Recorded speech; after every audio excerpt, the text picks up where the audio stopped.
just two witches trying to have fun.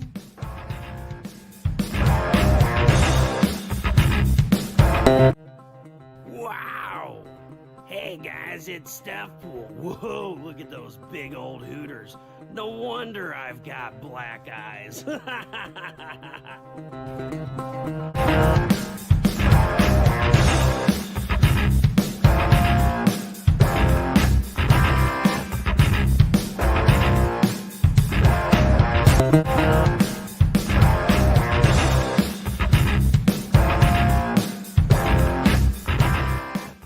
I just love being the peanut butter in this sandwich.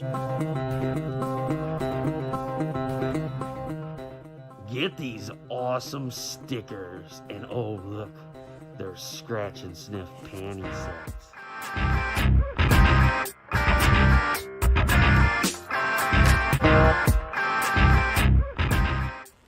Get on in here, ladies. Oh yeah, that's right, get close.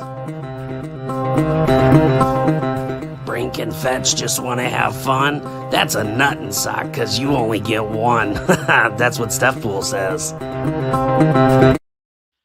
Hey everybody, what's going on? It is Saturday night. We're having the show as usual. So we're gonna have some fun tonight. We're gonna talk about some cool shit, shoot shit, talk stories. Oh my god, there's no telling where we're gonna go this week. Every week it gets worse. So just join in for the fun and just go with it. So we're going to name all the sponsors real quick. First of all, guys, please go check out Bring and Fetch. Just want to have fun. That awesome project launched yesterday, and we need to get them to that goal. So go on up to that link in the description and back Brink and Fetch. Just want to have fun. And we're going to be giving away some nuttin' socks tonight. So when Trish gets back from the live that she's on, we're going to be giving away nuttin' socks. And it's going to be easy. I'm going to give you the directions on how you can get some of those for yourself. And we're going to be giving those away. So first off, we're going to run through the sponsors real quick. We got Outpost 426 Studios with CB Zane and Michael Shoemaker. Please check out BlackRabbit. The link is above in the description. That'll be launching soon. So get in on that. Hit Remind Me. Also check out Into the Suck and Scorpiana. We also have Codex Entertainment LLC with Luis Torres. Please check out Whispers in Necropolis, Ace and Starlet, and Lily the Demoness. I almost forgot.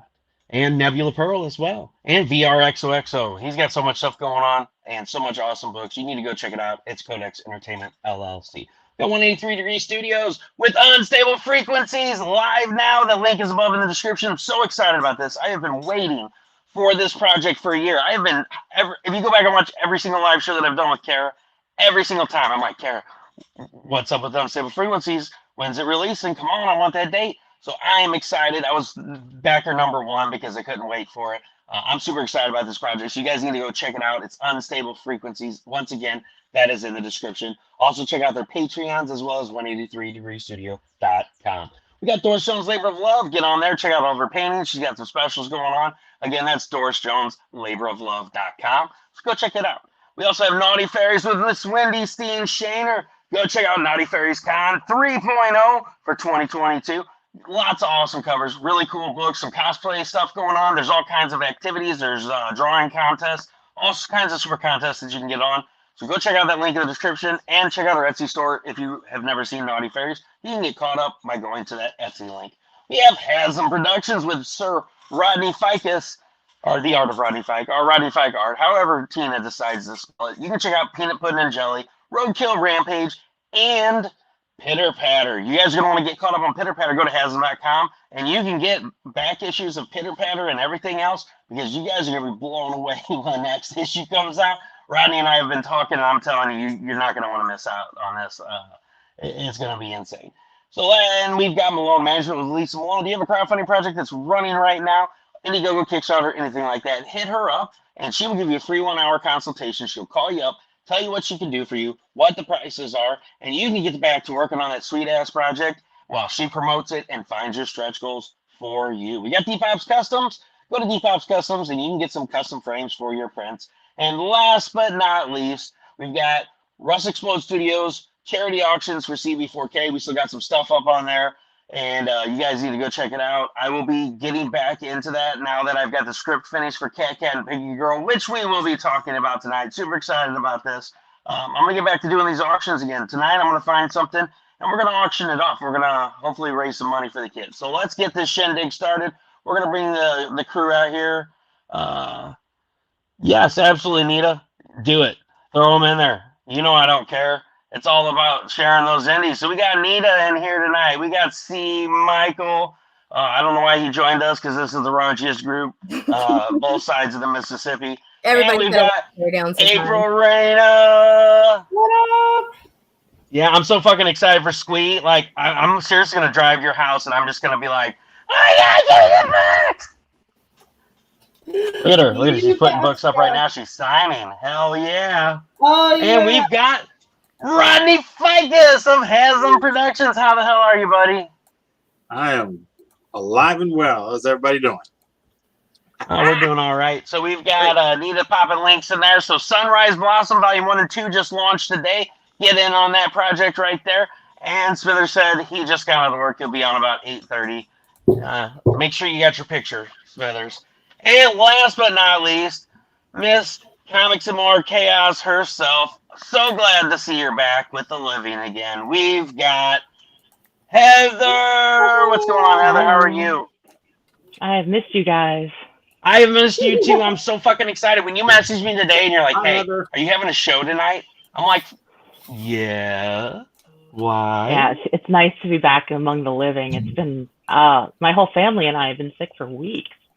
Oh, we lost Steve Michael. He's like, fuck it, I'm out. This already got raunchy. I didn't do anything. It's the I've only been back. It can't be my fault. He's just having technical difficulties. He'll be back.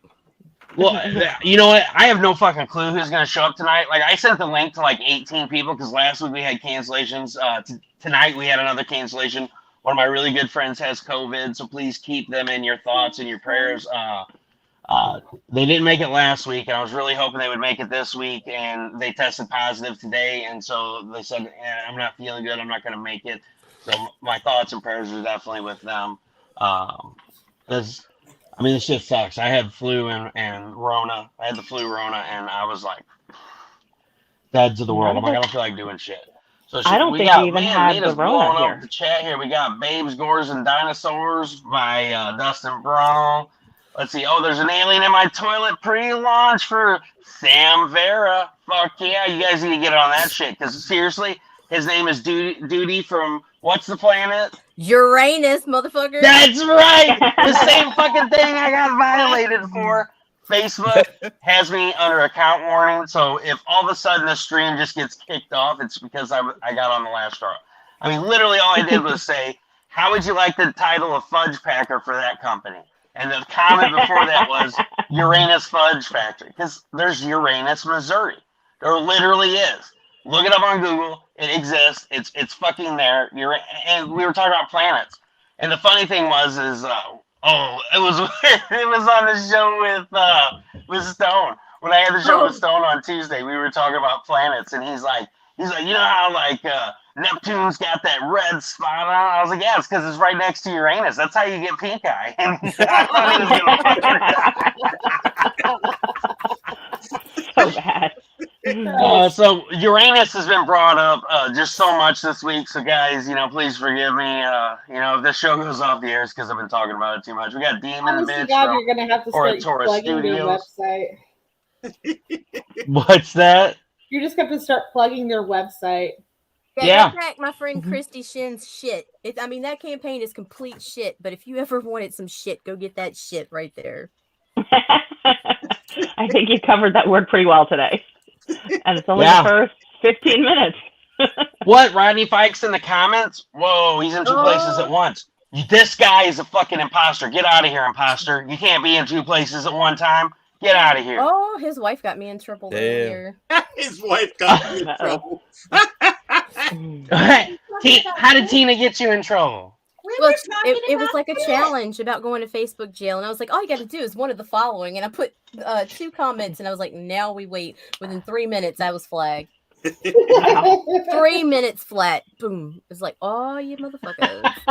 Nice. Oh, shit. So your girlfriend will be on here in a little bit, Nita. She's busy upstairs dealing with the kids. I'm busy here. We got the start of an awesome painting. Nita's painting is in Uranus right now or somewhere. How it goes. Because I shipped it on Monday. It's like, oh, it'll be there on Friday. I'm like, it's fucking 2 states away. No, dude, And I'm like, I paid for 2 days shipping, and it's like today, it's like it's in transit. So like, I don't know. it'll Like, disappear for a couple of weeks and it'll randomly so show I'm really up. upset because if that stuff full painting goes missing, I I'll might go. be pissed. That thing is life Wait. goals, man.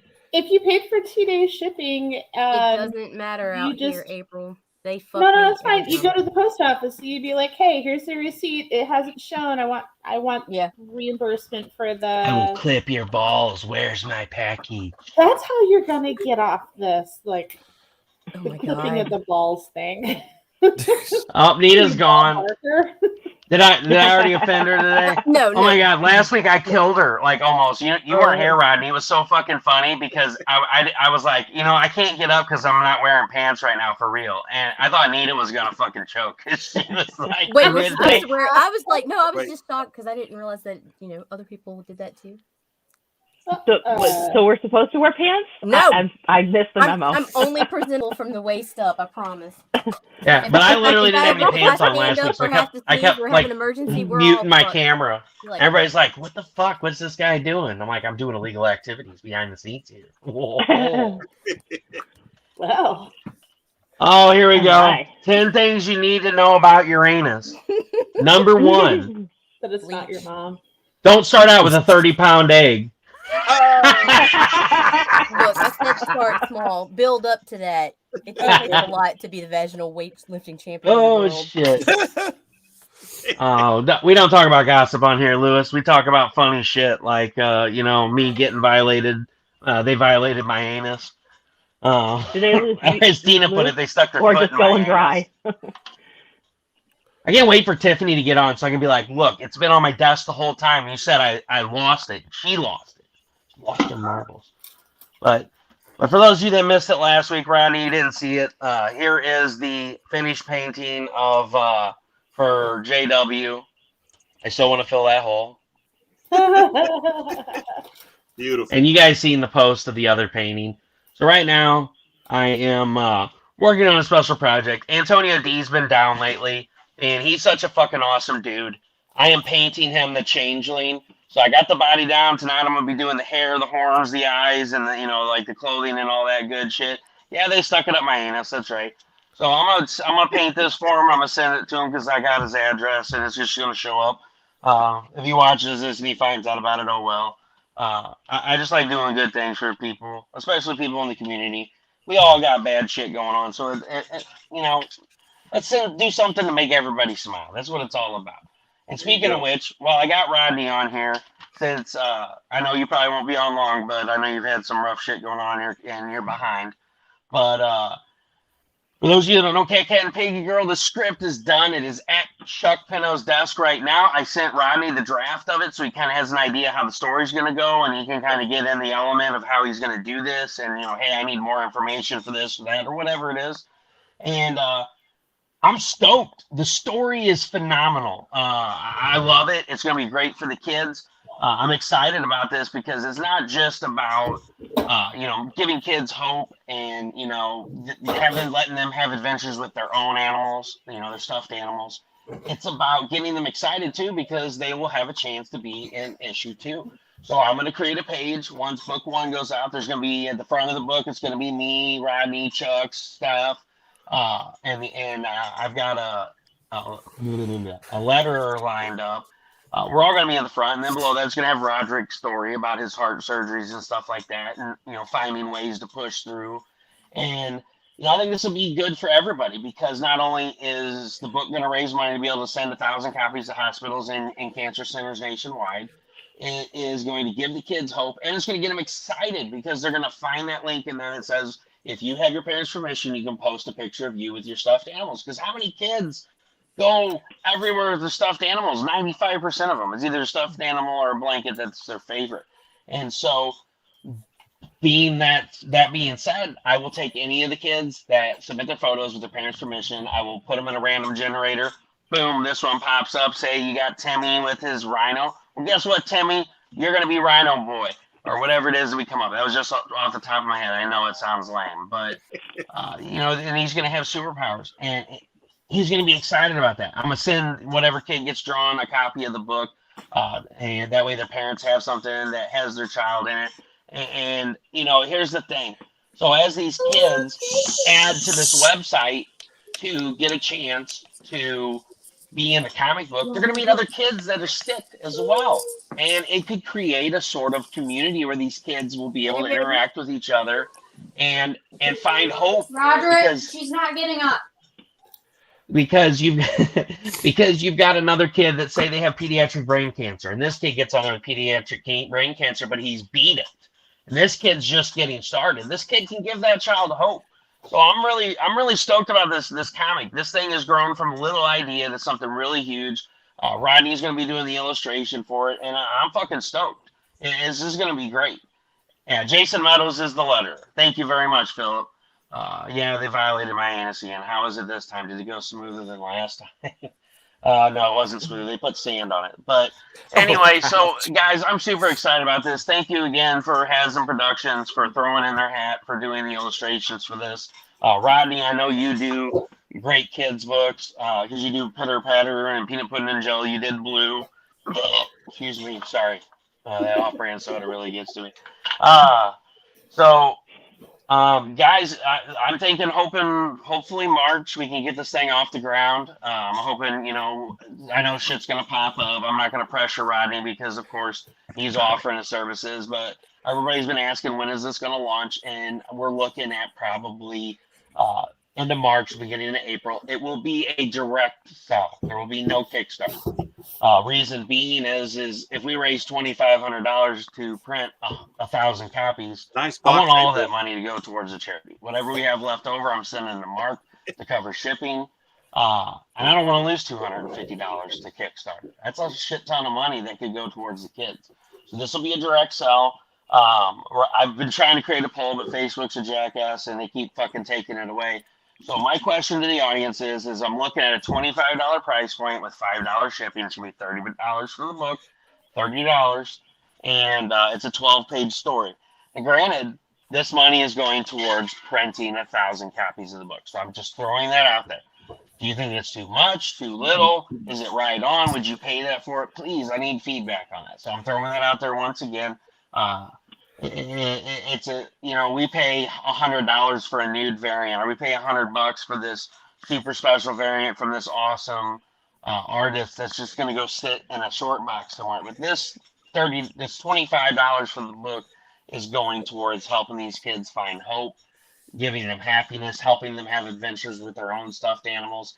And that's what we need to think about. Not, oh, it's only a 12-page book, $25 is too much. This money's going towards helping these kids. Some of these kids never get to go home again. So if we can put a smile on their face, that's what's fucking awesome right there. That's what it's all about. April with stuff in her box. Yes. Yes. Oh, Jesus. Way to go, Rodney. Ruin the fucking mood, man. You're fired. I'm blushing a little bit. Speaking of ruining the mood, hey, guess what was sitting on my desk, Tiffany? You're kidding. Where? What desk? No! On my desk right here, Nita, like, we were talking, all of a sudden, I was like, are you fucking kidding me? And I was like, look, it's been sitting here the whole time. And they're like, what?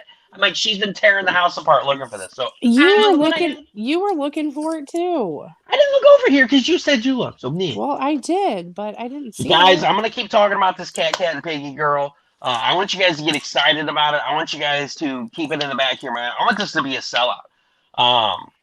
I'm going to toss around some ideas about what we're going to do about the book cover. Steph Wilson's doing the cover. Rodney's doing the illustration. I wrote the story and the script. Chuck is editing. And Jason Meadows is going to be doing the lettering for it. So I'm so excited about this. It's awesome. I hope it's a hit. That being said, the last thing I want to say is there is ad space for the back of the comic. $250. You will be on 1,000 copies plus the 100 that we sell, plus the 40 copies of the what the fuck is my what's the comp copies, APs. Because you'll have, RF 1 through 10. I'm going to make special holofoil copies for everybody that was part of it as a thank you that they can sell. So we'll have those. So it's going to be awesome. So, if you want to have your ad in 1,140 comics that are going to be distributed nationwide to hospitals and cancer centers, of course, it has to be kid friendly. Please message me. That money's going straight to the charity. I'm not doing anything with it. April, why are you laughing? It's like, I was like, ooh, maybe I can do ad space. I was like, I don't have anything that's kid friendly right now. I mean, Hey, you did the art for my story for Luna Tales. Huh? Did my art What? for the story for Luna? Yeah, that's true. That's true. But that hasn't been issued out yet, and I haven't shared anything, and therefore it doesn't really exist in the real world of April yet. Yeah, I mean, we know April's got issues. Those already exist. So, I mean. Well, Don't so we my all? office is right next to the kitchen. I'm doing Kickstarter fulfillment, and I have this little box that has like all of the stuff in it, like the mini prints and the the lube and condom kit, right? And my daughter comes by and she's like, "What's that?" I'm like, "It's nothing. You just need to keep going." And then in my overcompensation of like trying to wrangle her over wherever, I knocked the box over, and so there's like 100 condoms that was spilling through the. Just like, oh god. Mommy, are these balloons? No, Yeah. no, this is the older one. They can be. Mommy, these balloons taste like shit. Stop, Wow. God. Anyway, Should so get the Heather flavored ones. Live, thank you so much for your help.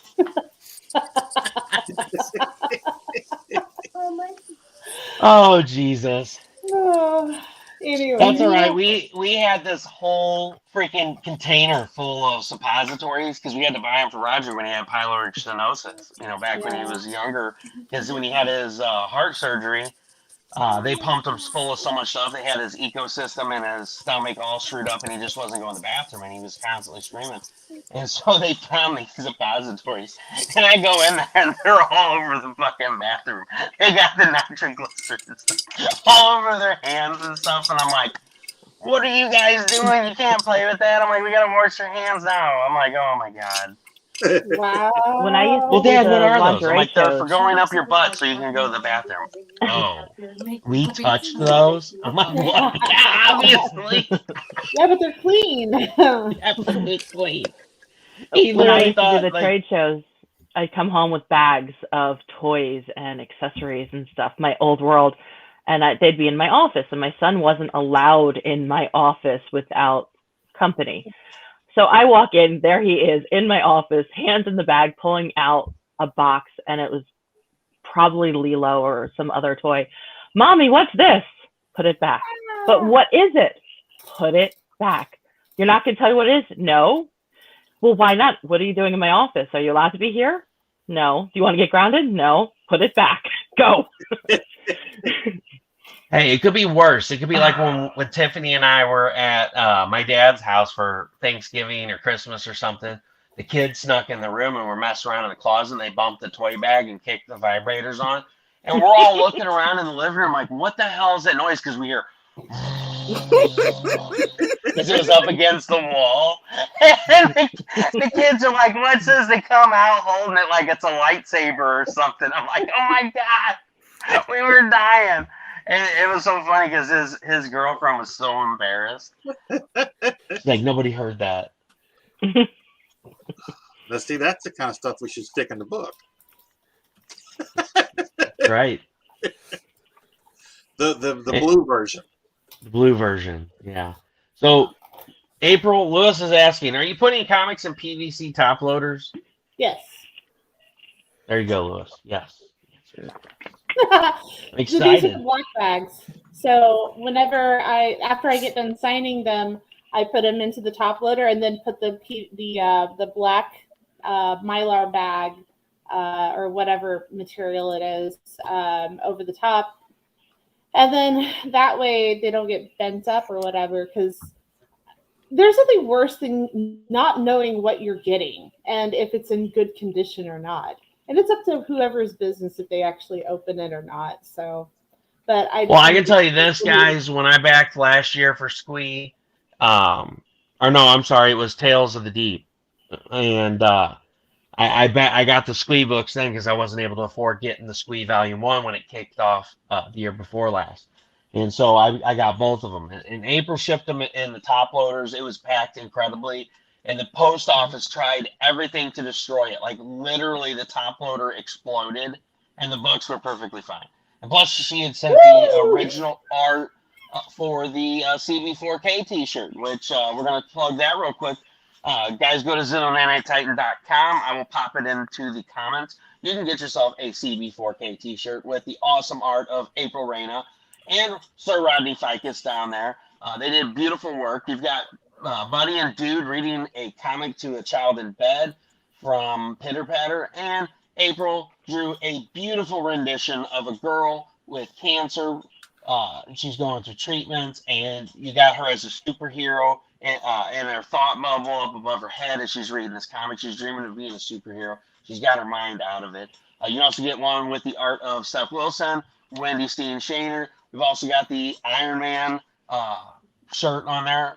It's the Mark CB4K because Mark runs CB4K. So, haha, it's not the Mark 42. It's the Mark CB4K. Can't get me now. Stuck it. So anyway, so guys, go check out those t-shirts. But she had sent the original art. She sent my comics. They were all on those PVC top loaders. I mean, the edge of this what the hell do you call those things? Gemini. The edge of the Gemini was just obliterated. I'm like, oh my God, she sent the original art in here. And I opened it up, and I mean, the top loader exploded. The whole corner was missing, but books were intact. So April packs like Fort Knox. So if you get something from her, if you missed out on Squee Volume 1 or Tales of the Deep or Squee Volume 2, you need to hit her up and you can get you some copies. Dude, you guys can't get no more of the super sweet Naughty Fairy firework covers either because those are gone. Thanks to Jack. Thanks. I know, right? So these books, these Squee After Dark books, are so thick. They're like 52 pages, right? That like trying to put them into some of these top loaders is making the packages so thick. I'm like, oh my God.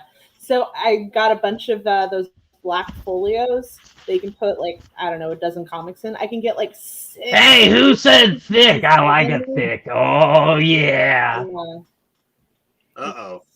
Look who it is. Yeah, that's right. What did you quiet down for, April, huh? You worried that stuff pools here now, huh? No, it's mostly because you were talking over me. Oh! Oh! I'm not gonna say it. It's inappropriate. Yeah, fuck it, I am gonna say it. What, would you rather be under me? No. So anyway, so go ahead, April. I'm sorry. So it's 52 pages. It's super thick. Ha ha ha. Yeah, so I've started putting them into the folios in order to make sure that they don't slip around or get damaged. So yeah, that was about it. That's cool. I got a package that we waited over a year for, and it was a big book, and then it was 2 hardbound books, smaller books, but the corner was like bent, like the entire book was bent, like dog-eared. No. And it was just like, what are you gonna do?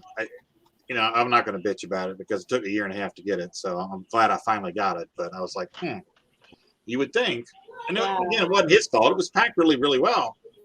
But it's just one of those things, So packing well is essential for customer service.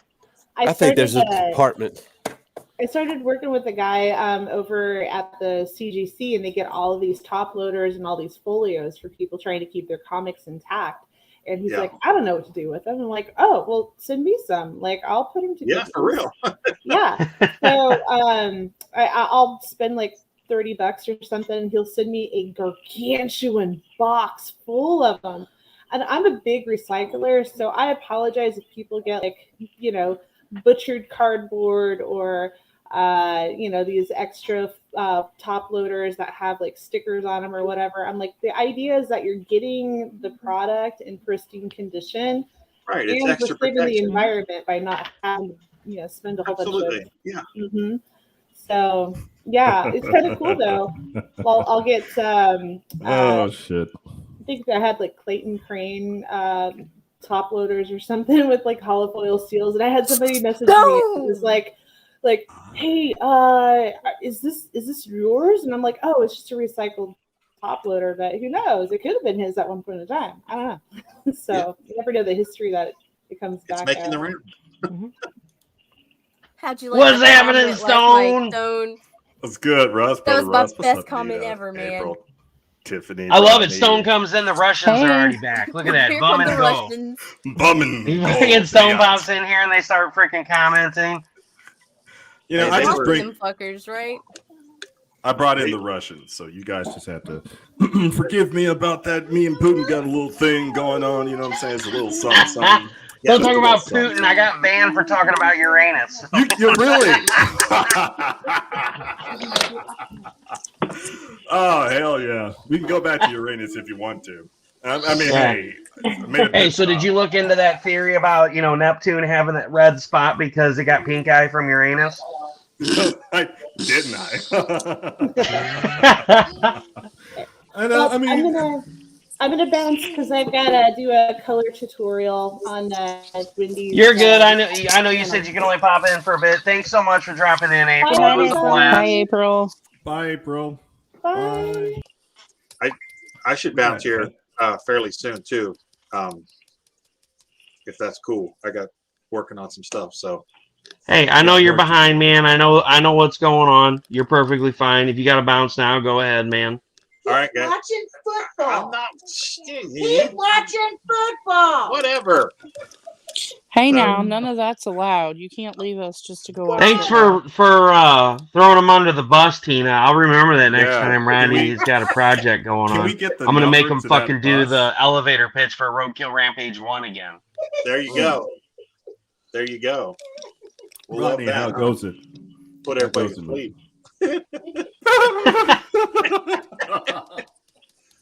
All right, guys. I'm gonna bounce. See y'all. Have a good one. Thanks for dropping in, Rodney. No problem, man. Take care, my friend. You too. Man. I hop on and then I bring in the Russians. I chase off April, chased off Rodney so he could go watch football. And according to Tina, so thank you, Tina, for that wonderful piece of information. So now when I hit up Rodney's DMs, I'll be like, yo, how was the game? How was the game, buddy? Who won? I just hope both sides have fun. That's what I'm gonna tell him. Listen, I'm gonna annoy the shit out of him. I don't care who's playing. Is it Saturday? Is it Saturday? Yeah. Why do we have NFL? Yes. Why do we have NFL today? I don't know, man. Is it? Hello, Joshua. Joshua Maine up in here. What's good, Joshua? Look at this group of asshole fine upstanding citizens. Yeah, look at Joshua. He's trying to get banned too by Facebook. Joshua, how does it feel being featured on another one of Steph Wilson's comics? How does it feel? I want your unadulterated, valued opinion. I want to feel it from you, without the mineral oil. Please. Yeah, or the hamsters. Or please, can we please just leave the hamsters out? Last time, and because we're still recovering from the toilet paper shortage, the required tools are short supply. Bruh, like the Vaseline and everything, like that whole supply chain. Just hold off on that shit. Let's just pause. People had to bounce, but I'm asking us to pause. Yeah. Hey, you know what? It could be worse. It'd be funny. We need to do the scented sticker thing. Different vajayjay scents and and all that shit that we were talking about. And we're gonna love it because they're gonna be on the news. There's a paper shortage right now for sticker paper because they printed all these scratch and sniff vajayjays, anuses, and last but not least. And last but not least, they had the scratch and sniff marijuana stickers that everybody was smoking. They ordered them by the hundreds. It's officials say that it's the worst paper shortage since the Great Depression or something. Yeah, but nobody's depressed because they're eating all the Mary J. Hoobie stickers. Dude, they're smoking our stickers. That's a $1 billion Kickstarter campaign. You know what I'm saying? Listen, you guys want to know something funny? So Roderick got to go on his wish trip, and his wish trip was to ride the train through the mountains. He's seen it on PBS. They had the Royal Gorge Railroad, and he was like, "Man, Dad, I really want to go on that." And I'm like, "Dude, we're never gonna be able to afford that now with paying for all these heart surgeries and stuff." I'm like, but I'm like, "We'll try to go there, buddy." Well, he got approved for his wish trip, and so we went to Colorado, and I'll get to the comments in a minute, guys. But so we get there, and Tiffany's just like, she's like, "Man," she's like, "I know we've only been here a day or so, but everybody here is so nice." I said, "'Cause weed's legal." I'm like, everybody's high as fuck. Nobody gives a shit. No like, one gives a shit. Like, you could be at a red light, and they've got the green light. They're like, "Oh, go ahead. You go right on ahead." And we're like, "What the fuck?" Like, here people are like running off the road. These people are like, "Oh, go ahead. I've been sitting at the stop sign for 5 minutes, and you just pulled up, but go right on ahead." No, just please, no, be our guest, okay? Be our guest. Be our guest. Be our guest. Be our guest. That's what I liked about when I was in Colorado. Cover cameos is starting to be a commonplace. Oh, I'm glad. What is it with you and hamsters and light bulbs? Well, number one, not the light bulbs. I held off on the light bulbs, so don't start putting words in my mouth. Second, hamsters, you know what I mean? Like I said, it's a long story, but we're going to pause on that. I don't want to explicate any further. You see what I mean? I don't think you caught that part of the conversation.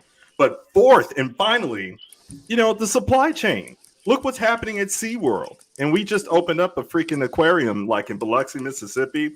We don't have anybody to look at these animals, let alone hamsters. So in short, there's no hamsters tonight. Fortunately for you guys, okay? And unfortunately for Mark Zuckerberg, because I want to shock the motherfucker. You guys want to know something? Digression. I wrote down 2 lists of things that I trust before I trust Mark Zuckerberg, okay? And I would trust the guards overseeing R. Kelly's jail cell before I trust Mark Zuckerberg. I would trust the guards who were overseeing, what's the girl's name? Grease Lane Maxine? What's her name? Maxwell? Grease, whatever her name. I trust the prison guards overseeing Grease Lane's prison cell before I trust the motherfucking Mark Zuckerberg. You know who else I trust before Mark Zuckerberg? Oh, shit. I'll go ahead and say it. What's the dude's name? He's dead now. The guy that ran the Ponzi scheme. Bernie Madoff. Yeah, I trust Bernie Madoff before I trust the motherfucking Mark Zuckerberg. Anyway, back on point. No hamsters. So you were talking about you went to Colorado. Yeah, I went to Colorado in 2013. I was doing some stuff with the National Center for Atmospheric Research. And it was really interesting. I mean, Boulder, they're really the uppity, they're the uppity people, okay? And you don't get into the weed zone until you get to like Fort Collins, or you get near Denver. But when you get into those locations, my goodness, it wasn't a function like you were saying, Russ. It's not a function that they're not paying attention to the stoplight. They've got big ass bongs in their, their Subarus. What do you find in Colorado? You find Subarus, BMWs, and Toyotas. That's what you find. And these bongs, you see the smoke just billowing out like Snoop Dogg was there. I'm like, these are nothing but, I said, I'm the only fly in the buttermilk. You guys are smoking more weed than the whole nation of Jamaica. What the hell is going on? And this was 2013, right? But they were so nice. They were freaking nice. They were nicer than Boulder. I'll tell you that much for free. So I was just like, I like visiting Fort Collins. I never smoked it myself. I wasn't there because I'm the designated driver. Okay. Plus I had, But every time I went to Fort Collins, or what was this other place? Man, it was so nice. But there was one downside, is that when you ran into the real hippies, those were the guys that, had the shade of brown, as if they were like that Hollywood stereotype filter of Mexico. You know what I mean? It has that golden brown shade on them. You know what I mean? And they were making these little circles. They were just burning piles of ganja right in the middle. And they're dancing. They don't give a fuck. You know what I mean? They're just dancing free, but you can smell them a mile away. I rolled down my window and I said, this is not the restaurant. This is not a dumpster. These are people I'm smelling. So we just walk past the hippie circles. Do you trust Trump or former President? I trust former President Donald motherfucking Trump before I trust the motherfucking Mark Zuckerberg, okay? Mark Zuckerberg sucked my motherfucking dick. Let me tell you something about Mark Zuckerberg. He said Mark Zuckerberg literally told everybody that he sold our data for like $300 million to Stanford University. Like, that's a different, but it's a corporation in the United Kingdom. And what do? We still use Facebook. Like, Mark Zuckerberg literally duped everybody. And if I can quote David Bowie appropriately, he was saying somewhere like, I think 99 or 98, he was interviewed by the BBC. He was like, we're not ready for this onslaught of how context is going to be controlled in the relationship with content. Guys, look it up. David Bowie, great man. But fast forward to Mark Zuckerberg, he took advantage of that, duped us. And then he bought WhatsApp. Then he bought Instagram. Then the motherfucker became a lizard person, right? The moment he bought it. And then he blinked his lids at Capitol Hill. They're just like, what in God's name is this creature? They didn't know that he turned into a lizard man. The same lizard man you see in Star Trek, the first Star Trek, with Captain Kirk, Spock, you know what I'm saying? All right? Those lizard people. So you damn right. I trust, rest in peace, Donald motherfucking Rumsfeld. I trust Donald Rumsfeld. Rest in peace before I trust the motherfucking Mark Zuckerberg. I trust Dick Cheney. Where's Dick? Where is Dick? Where is he? I want to tell him myself, Dick, I trust you. Yeah. Before Mark Zuckerberg. Fuck Mark Zuckerberg. Anyway, Colorado, nice people, depending where you go. And Jeeps, everybody, my God, everybody had a Jeep. But can I tell you guys about how many Jeeps? And people were pulling stunts for no fucking reason in Colorado, just because the iron flats from, they're just like, here's my Jeep. And they've got every sticker in history.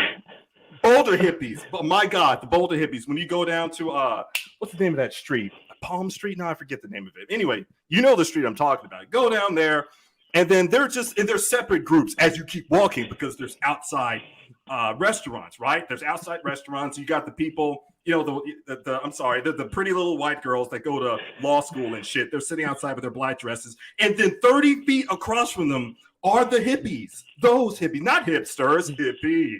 I'm like, bro, you guys, listen, do you know what millennium it is? But anyway, one day when I was in that location, I rolled my window down. I was driving I had a black Ford Mustang. Oh my gosh, it was souped up.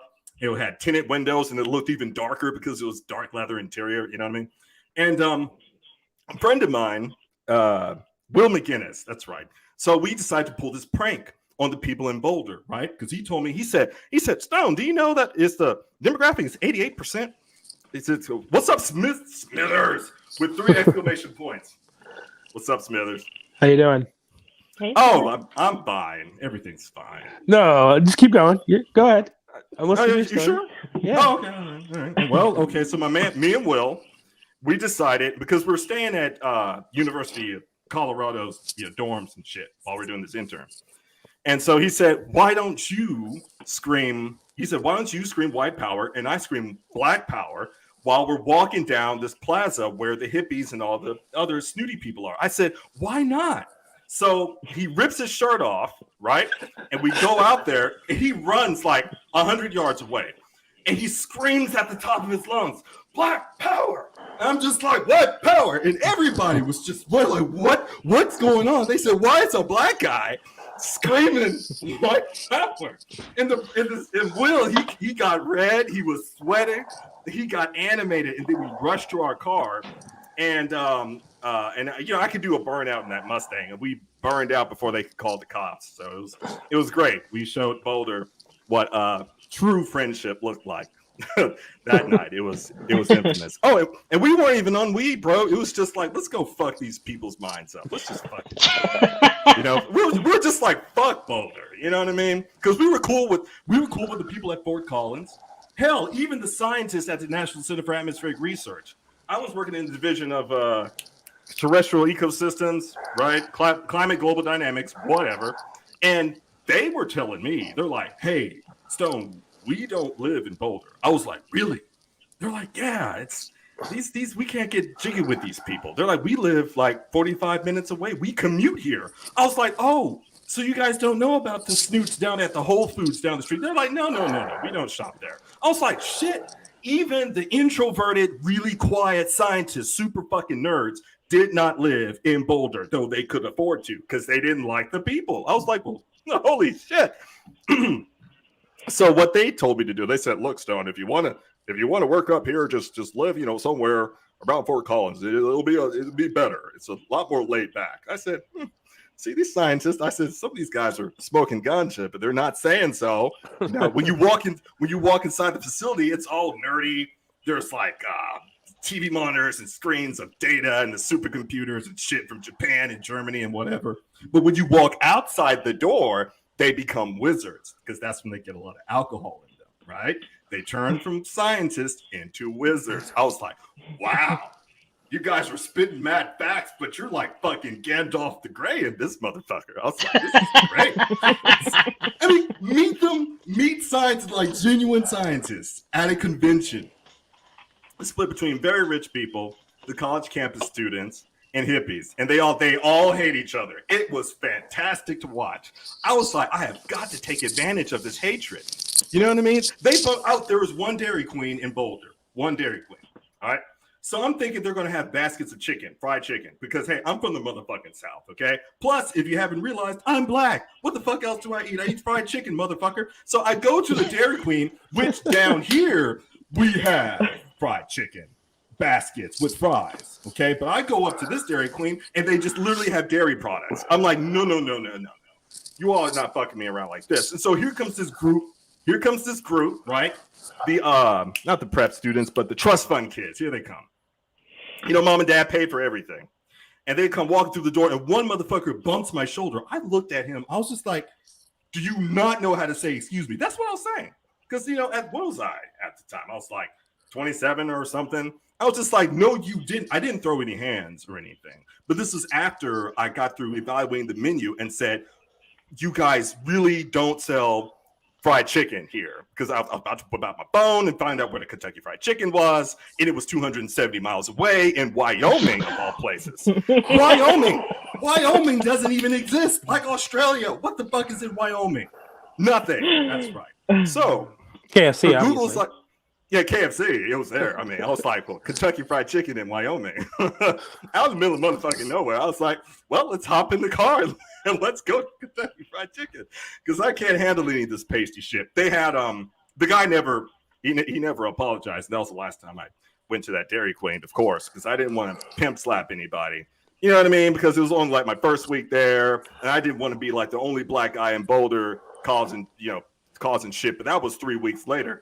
Unbeknownst to them, but come to find out, me and 3 other buddies, we found a Popeye's chicken in Boulder. It was 10 miles, right? 10 miles from that popular little Whole Foods.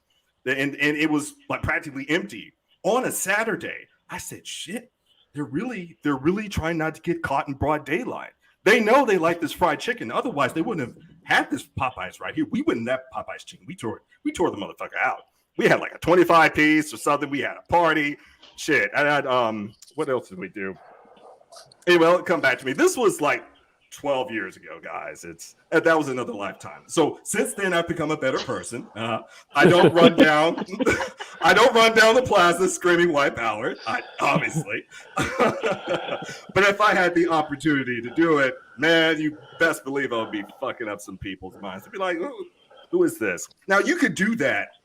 You could try to do that in Mississippi, but man, you better be strapped or something. You know what I mean? Well, at least have your dick out. Make them make them distracted, because when they look at you, they'll be like, "What? Why is his dick out?" And then they forget. Oh my God. Then they forget.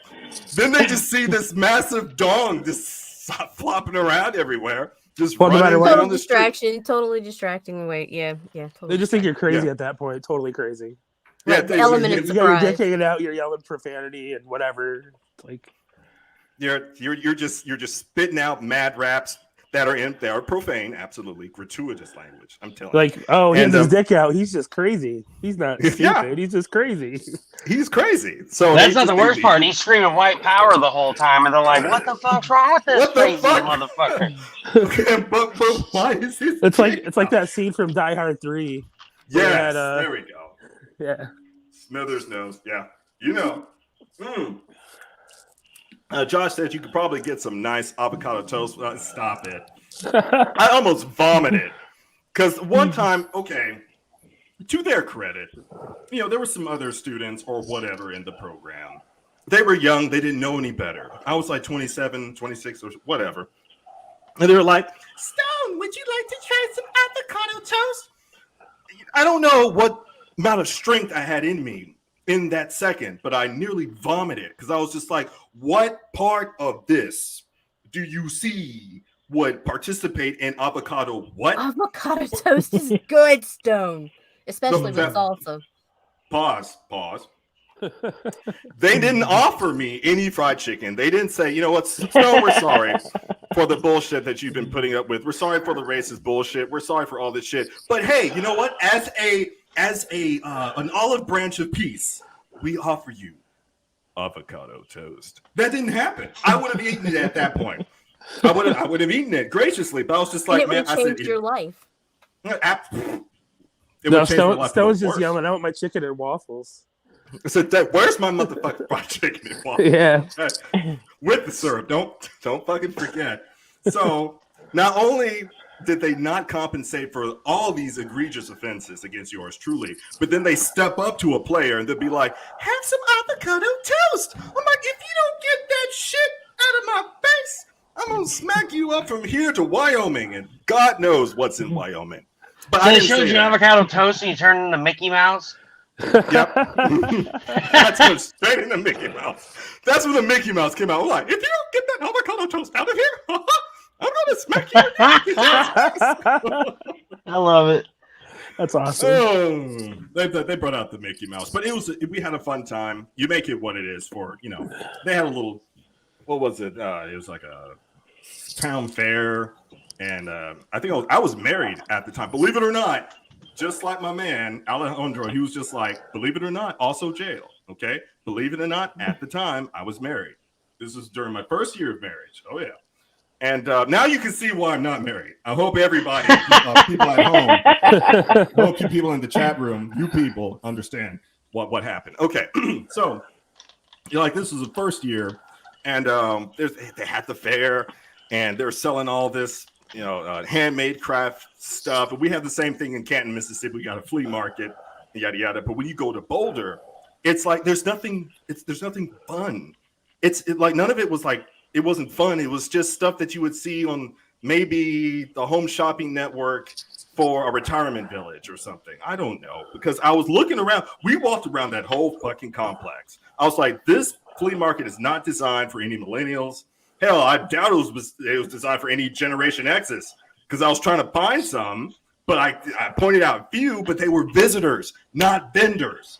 So I was like, oh shit, we stepped into the wrong flea market. I said, but I'm not gonna. I said, let me not be a judgy Jason. Okay, this was me trying to improve, because my wife at the time was just like, you gotta, don't be so quick to judge. I was like, sure, but then I was over here. I was just like, God damn, there's nothing. I can't find shit in here that I can get jiggy with, until finally we found some like dresses or something. I was like, finally, this is something you can buy for someone, because I was looking for something for the missus. Okay. They have one dress that I like. One. The rest of it looked like, I don't know, knockoff. What was it? Not Sleeping Beauty. Is it Sleeping Beauty? Who was the girl that we had Maleficent? Was that Snow White or was that Sleeping Beauty? Which one had Maleficent? Sleeping Beauty. Sleeping Beauty. Okay, yeah, it had some like knockoff Maleficent cross. Like it was bad. It was bad. But you seen them walk up to the vendor like, this is so cute. I'm like, y'all smoking meth now? Are you guys smoking meth? Like the Mickey came out in my head. I didn't say that out loud. It points to me. But the Mickey came out and got the dress and we left. But it was fun walking around. Oh, they had the Celtic. Oh, was it? They had the Celtic music. The dudes came out with the kilts. They did. They came out with the kilts, and the great part, I forgot about this. The dude had a motherfucking banjo. And after the show, I was like, dude, do you listen to Korn? Do you know about Jonathan Davis? He was like, yeah. He said, that's why I got into the banjo, not the banjo, but the bagpipe. The bagpipe. I'm like, this motherfucker's got a bagpipe. So that was actually the coolest part of that entire, escapade in Boulder, Colorado. I met one guy that was playing like a Celtic band, wearing the fucking kilt with a bagpipe. Like he was laying it down. I was like, bro, how long you been playing? He's like 19 years. This was at the time. But then he said his favorite song was Chutes and Ladders from Korn. I was like, look at this shit. Finally, I'm I'm bridging gaps. We're building bridges all the way from the dirty, dirty South to the motherfucking stuck-up Boulder, Colorado. You're like, who the fuck knew it was possible? Anyway, that was my Boulder, Colorado story. And you guarantee I found a way to implement abstractions of that in my book, Darkness Falls. So you guys should look for a reference to Boulder, Colorado. You guys should look for a reference to Boulder. I was like, there's no. I love it. I was waiting for the segue. You were like, waiting for that? Okay. Yeah, it took a little time. But we got there. You got there. You know what I'm saying? And so tell us about Darkness Falls. You'll be launching in 3 days, right? Mm-hmm. Oh, shit. Darkness Falls, my friends. If you don't mind, it is the culmination of me coming to terms with things that happen within my life, right? And then you make an abstractionism of that. And of course, me and Russ were talking about this one-on-one the other night. But I'd say Darkness Falls is an expansion upon what I didn't realize that Journey of the Shadow as a whole represented. And I would say the premise behind it is after 2020, because I had an initial version of it called Volume 2, kind of generic. And it was like 110,000 words. And it expanded upon what you read in Volume 1. But there were certain parts and elements and pieces of the character's background that I couldn't quite pull out and put together. I was just like, man, you get frustrated with yourself. So I released a PDF version of that in April 2020 when the plague hit. And people said they liked it. Excuse me. But personally, I thought there was more potential. And then boom, people just started passing away. I had 5 friends pass on me. This is non-COVID related. It was too much for them. One guy, Andy, my gosh, loved the man to death. That shocked the living daylights out of me. And then you witnessed your friends pass. Look at hold on, pause. Okay, do we have a name for that, Russ? Do we have a name for her? What's her name? That's my dog, Buddy. That's your. That's sorry, I didn't know what you're talking about. Yeah, the other Russ. Yes, that's the Changeling. That's Antonio D's character. Ooh, Changeling. Yes. You guys go change them. But anyway, there was a lot of tragedy in 2020. Lost both of my parents. Dad in September, mom in December. It was something else. But that's those sorts of experiences sober you up, my friends. You know what I'm saying? Like you start to see value.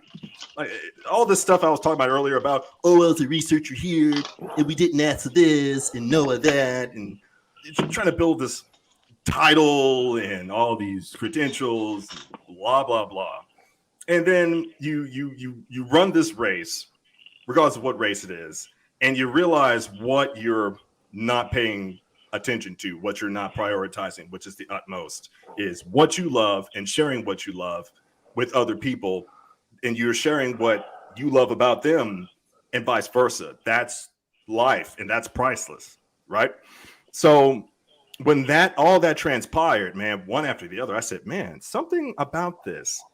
And I can translate into Journey of the Shadow, and I can communicate that through the main character, Commander Sumisu. And here it is, Commander Sumisu. He's 19 years old. And this is after the events of Volume 1. An ancient evil called Niyugo. He's still trying to find a way to circumvent this defense system that the Sanzai clan, this is what he's commander of. Niyugo's trying to circumvent this defense that they use to imprison him, to keep him from being resurrected. But he's finding a way around that because humans are starting to die from dark arts and sorcery. Now that's escalating.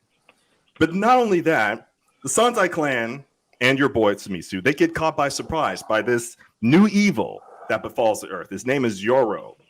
Yoro the Tormented, Yoro the Wretched. He has a lot of names. And this disciple, he has the potential to imperil the overseers of the universe, the 3 ladies you see above me, and also potentially cause galactic genocide, meaning that Sumisu's got to come to terms with how does he confront this evil?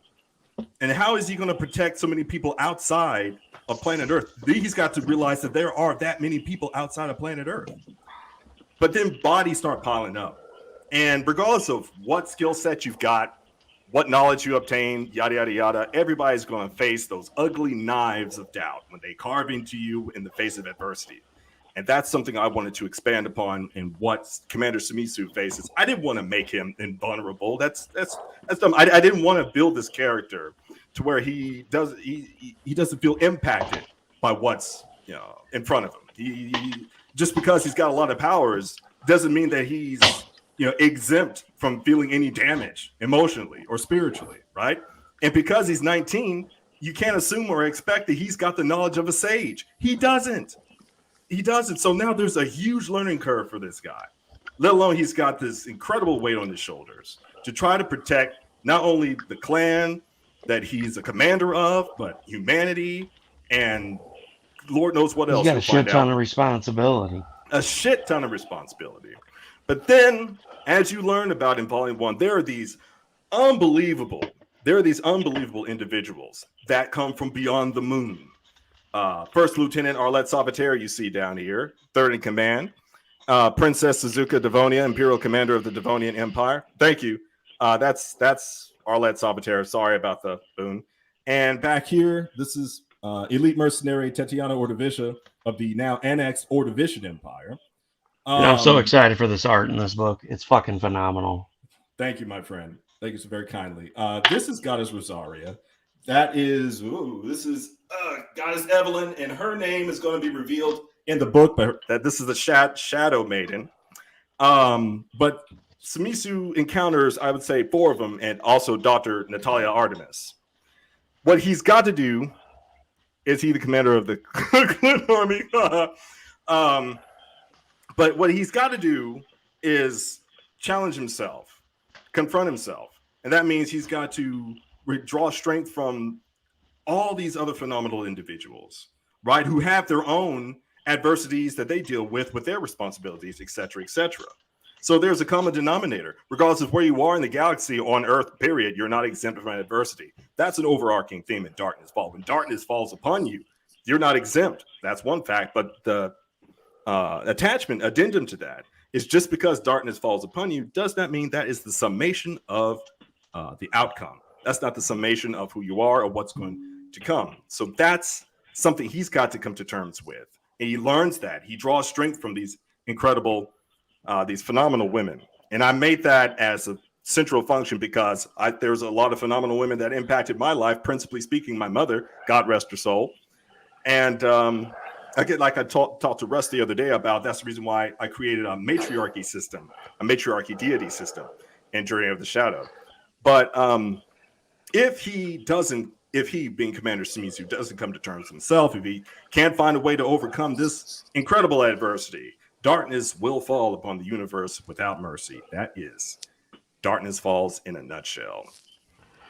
All right, I want to launch in Tuesday. What's that? You and Smithers were like doing a rap battle. So you're launching Tuesday? Yeah, we're launching Tuesday the 18th at 8:00 p.m. I'm working alongside Phil Locklear and Trisha Nell, and it'll be, what's the name of that show? Unsolicited or Unscripted. Sorry, Unsolicited. Dirty mind. Unscripted. And I think for the first 72 hours, we'll have like an early bird tier. You guys hop in on that, get some discounted stuff. You'll be able to score the books. Signed copies, by the way. And I don't charge no extra $3 or $5 or $10. I don't do that bullshit. I want you guys to have this story. I want you guys to be a part of this story. You know what I mean? That's why we have all this stuff, these posters. Well, I'll be part of the story. I'll pimp all them hoes behind you on the wall. Big pimpin', spending G's. What?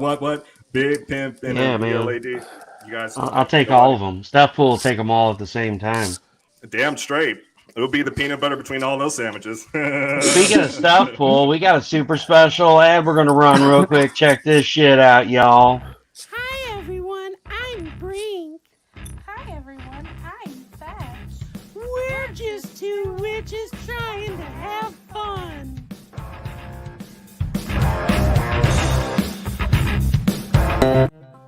Wow.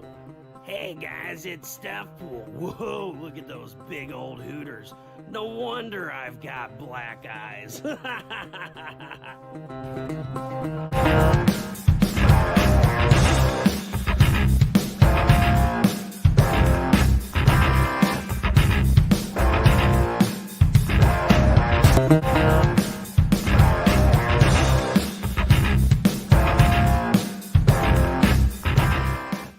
I just love being the peanut butter in this sandwich.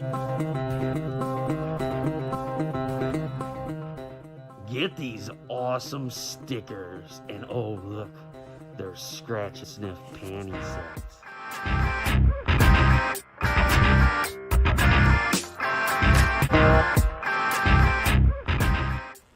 Get on in here, ladies. Oh yeah, that's right, get close. Brink and Fetch just want to have fun? That's a nut and sock, cause you only get one. That's what Stuffpool says.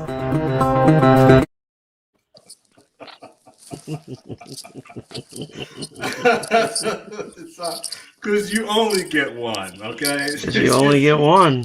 You only get one. That's high quality. That's a 69 out of 10. That's some high quality H2O. H2O. I love that. My mama says that alligators is angry because they got all them teeth and no toothbrush. Well, guess what, Bobby? Mama's wrong again. Come on. What does he say? Fuck you, Colonel Sanders. Fuck you, Colonel Sanders. Goddamn right. I'm watching The Waterboy this weekend. Now I got something to watch. Now I got something to watch. You guys go back. Brink and Chris. That's just want to have fun. Fuck yeah, go back that shit. Live now on Kickstarter. The link is in the description of the video, or you can look it up on there on Kickstarter. I had the link available, but I seem to have misplaced it. That's okay. When I brought when the Russians came in with me, I was just like, probably just dismantle everything. You did. How dare you? Well, I mean, hey, they just said, "Oh, comrade, you want vodka?" I'm like, I don't drink, but sure. You know what I mean? I would trust a cup of tea from Vladimir Putin before I trust a motherfucking Mark Zuckerberg. Hey man, remember I said not to be talking about Putin. Oh right, yeah. I'm on the watch list. You're on the you're on the list. Gotcha. Yeah, I'm on the watch list. I'm on the naughty list. You mod me, Stone. What are all the instruments can you play? I don't know at this point. You know, guys, I'm going to be 35 in like 32 days, literally. And now I'm starting to forget things. You know what I mean? That was easy to come to me like 10 years ago. I'm just like, shit. And then you wake up and your lower back hurts for literally no reason. All you did was fix dinner. You're just like, yeah, all you did was put your socks on and now you're dying. Now you're dying. All you did was jack off with that one sock and now you're on the floor. Imagine the paramedics. They walk in and be like, "Sir, what happened?" I'm like, just spare the details and just help me off the floor, okay? Don't pay attention. Ew, why is the sock all sticky? Don't touch the sock. Did I tell you to touch the sock? It's precious. Stop seeing. What happened to C, Nita? Serious technical difficulties. Oh, come on. Did we get to be too much for him?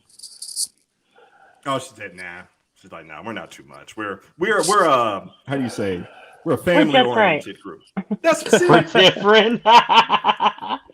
Just right. So, Nita, what have you got going on? What do you have going on in your land over there? Promotions, man. The usual. All day long. Everybody's going live again. The dead space is over. Got a shit ton of campaigns lined up to get out there. And that's what it is. Campaigns. Oh my God. There's so many campaigns going on right now. Three launched today. You had Tom Hutchinson and BDI's Critter Figure. And then you had BlackRabbit. And then you have Brink and Fetch. Yep. BlackRabbit launched already? Yeah. Yeah. Well, 15. Fuck, I missed it. I never got a notification. But that's Mark Zuckerberg's fault, okay? That's not your fault. Don't make me damn you, Mark Zuckerberg, you piece of shit. You piece of shit, you motherfucking lizard. Listen, motherfucker, you listen to me, you piece of shit. You goddamn we all get banned for being on this show. Stop pushing your shit. He should have fucking started a hamburger stand. Zuckerburgers. I'm gonna piss on his burgers so they all have. When they see that sock, they're gonna call everybody to come and look. They're like, it's absolutely drenched. Dude, what do you drink? Nitrates? I'm like, pure nitrates and pineapple juice. Oh yeah. Pineapple juice. There we go with the pineapple juice again. Yeah, that was Man, so you should fucking rip out your shit and like play some chords for us, man. I've been trying to figure out my audio setup to try to do that, but my audio interface doesn't agree with when I convert to Bluetooth. I'm like, bitch, just use one. Use one audio output. I'm telling you, use one output. But it's like, no. Oh, you gotta love technology, man.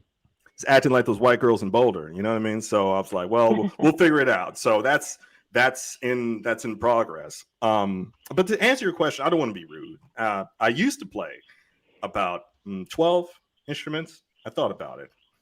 We were homeschooled, myself, big sisters, Sakina, and the other one, Shahida. And we were homeschooled from day one up till high school.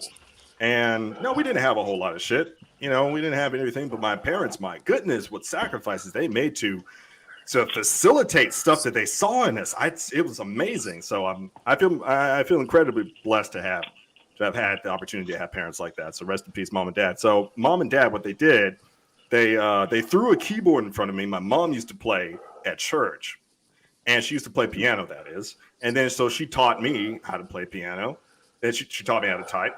But then after that, she just kind of just like a little wind-up toy, she let me go. Then she bought a guitar from my dad in '96. We still have it. It's at my mom and dad's old house, acoustic guitar. And so my dad was playing it, and they're playing all the Motown greats, the shit from James Brown and all the Parlin Funkadelic and all this other type of shit, and blues artists, from Mississippi. What do you mean you don't know the blues? It's the home of the blues. And then I started listening to like the old tapes and shit, trying to figure out if I could play like B.B. King and Lightning Hopkins and all these guys and John Lee Hooker. I was just like, man, this is really great. But then 1996, further on down the road, I ran into this band called Matchbox 20, me and my sisters. And then we were just like, yourself or someone like you. Well, I wonder what it's like to be the rainmaker. Dun-dun. You guys remember the video when it debuted on VH1. And I was just like, I like this sound. Then, my sisters, they kind of stayed on the light side. But then I was like, there's got to be more to this. Then I ran into Deftones. I ran into Korn. And I ran into Megadeth. I found Metallica. I was just like, I want to reproduce this sound. It's so heavy. Why are they screaming? The screaming, it reaches out to me, right? And then Korn dropped their album, Follow the Leader in '98. And I remember that fucking video when the bullet was flying through and it stopped at Jonathan Davis' face, like boom, da, da, da. Ema, I was like, I have got to get this.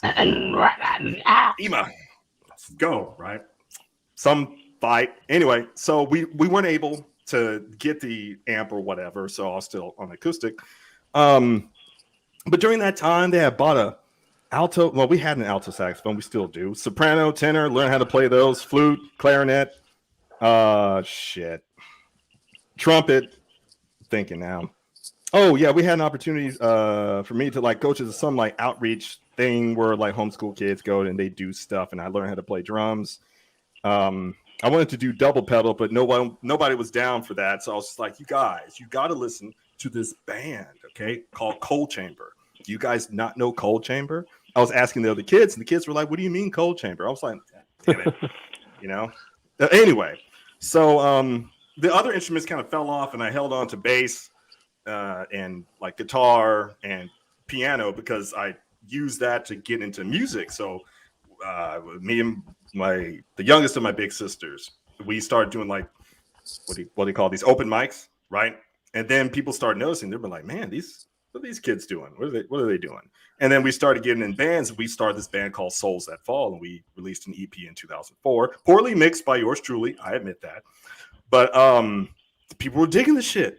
And then we got booked for a show, and then all those drunk college kids that one Saturday night were making the floor move up and down. I was just like, uh-oh. I hope the building doesn't fall. But the the venue owner, he was really glad. He made a lot of money that day. It was really cool. So then I did the music thing solo. Started like my own alternate metal band. It's like a cross between, I don't know, Killswitch Engage and Breaking Benjamin. Fuck yeah, man! Killswitch Engage is badass. I seen them live at Point Fest.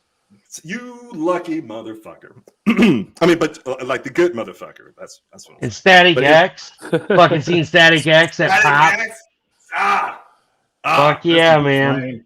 Fuck yeah. No one knew about Static X. It was just such a disappointment. Like in the South, you get one side, they know about Pantera, Metallica, or like Lynyrd Skynyrd, but they don't go outside that little wall. You know what I mean? They don't get down with that. Nobody knew about the grunge era. You know what I mean? They had the posers walking around with the Nirvana shirts and shit, and they didn't know Nirvana. They were buying the Nirvana shirts from Hot Topic. The Nirvana clothing brand, motherfucker. You didn't know about that? Oh, there's oh, okay. No, I mean, didn't necessarily know. No, it's bullshit. It's bullshit. Okay. That's why I love Nita. They were walking around with the shit on back when we had malls, right? And they were active. And I was just like, hey, okay, what's your favorite? But it was innocent because it was like you thought you were going to build a friend, from in utero or Bleach or something, because I was loving Nirvana sound, man. I love the grunge sound. Soundgarden, Alice in Chains, all that shit. But they were just like, what? They're like, what? And they give you that fake ass dry laugh. I was just like, you snatch that shirt off right fucking now, you piece of shit, son of a bitch. I don't care if you're anyway. But then I found Tool, found Chevelle, found all these bands. And I wanted to get heavier, like Meshuggah and Slipknot and shit like that. But like I said, this is the South. There's my comrade. Comrade. There's a difference. I wanted to get heavier. Nobody was really down for that, but it was fine. I did the music thing, the live music thing, for about 10 years before I got into college. What's really cool is that I hooked up with one band called Jesse Robinson, the 500 Pounds Blues Band, and I was playing keys for him, organ one day, piano another, or whatever. And we got invited twice to B.B. King's Homecoming Festival in Indianola, Mississippi. And nice. But we were the last band to come on before BB and his band got on. It was so fucking it was bizarre because I was like, I grew up listening to BB and everything. I was just like, damn, there's the legend. He's right there. He's in my home state of Mississippi. So that was pretty cool.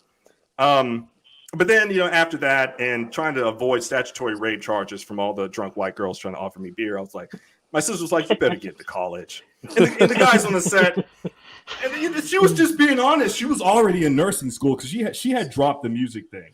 She dropped it, and she was already in trying to be an RN. And then she had told me, drop it like it's hot when the bass trying to get at you. Drop it like it's hot. Drop it like it's hot. Drop it like a hit. Okay. Nobody? All right. I think we're all just waiting to see how far you take it. And I appreciate that. Shout out Martha Stewart.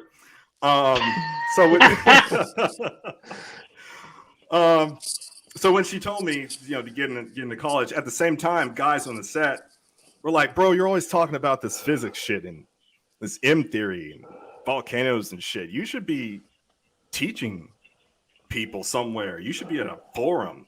Like, why are you out here? I'm just like, because I'm trying to communicate the music, man. I said, what do you think is the universal language? I said, one, it's mathematics, cool, but not a lot of people get jiggy with mathematics like that. I said, so the second best is music. It reaches so many people. I said, that's why I'm here, man. I said, let's communicate the message. Let's fucking go. I was always the designated driver. Oh my God, there were some wild stories about my man pissed on himself, and it was in the garage, and boy, it was great. But he vomited. We got him successfully out of the Jeep Cherokee before he pissed literally everywhere. It was great. It was a Jeep. Was that in Colorado?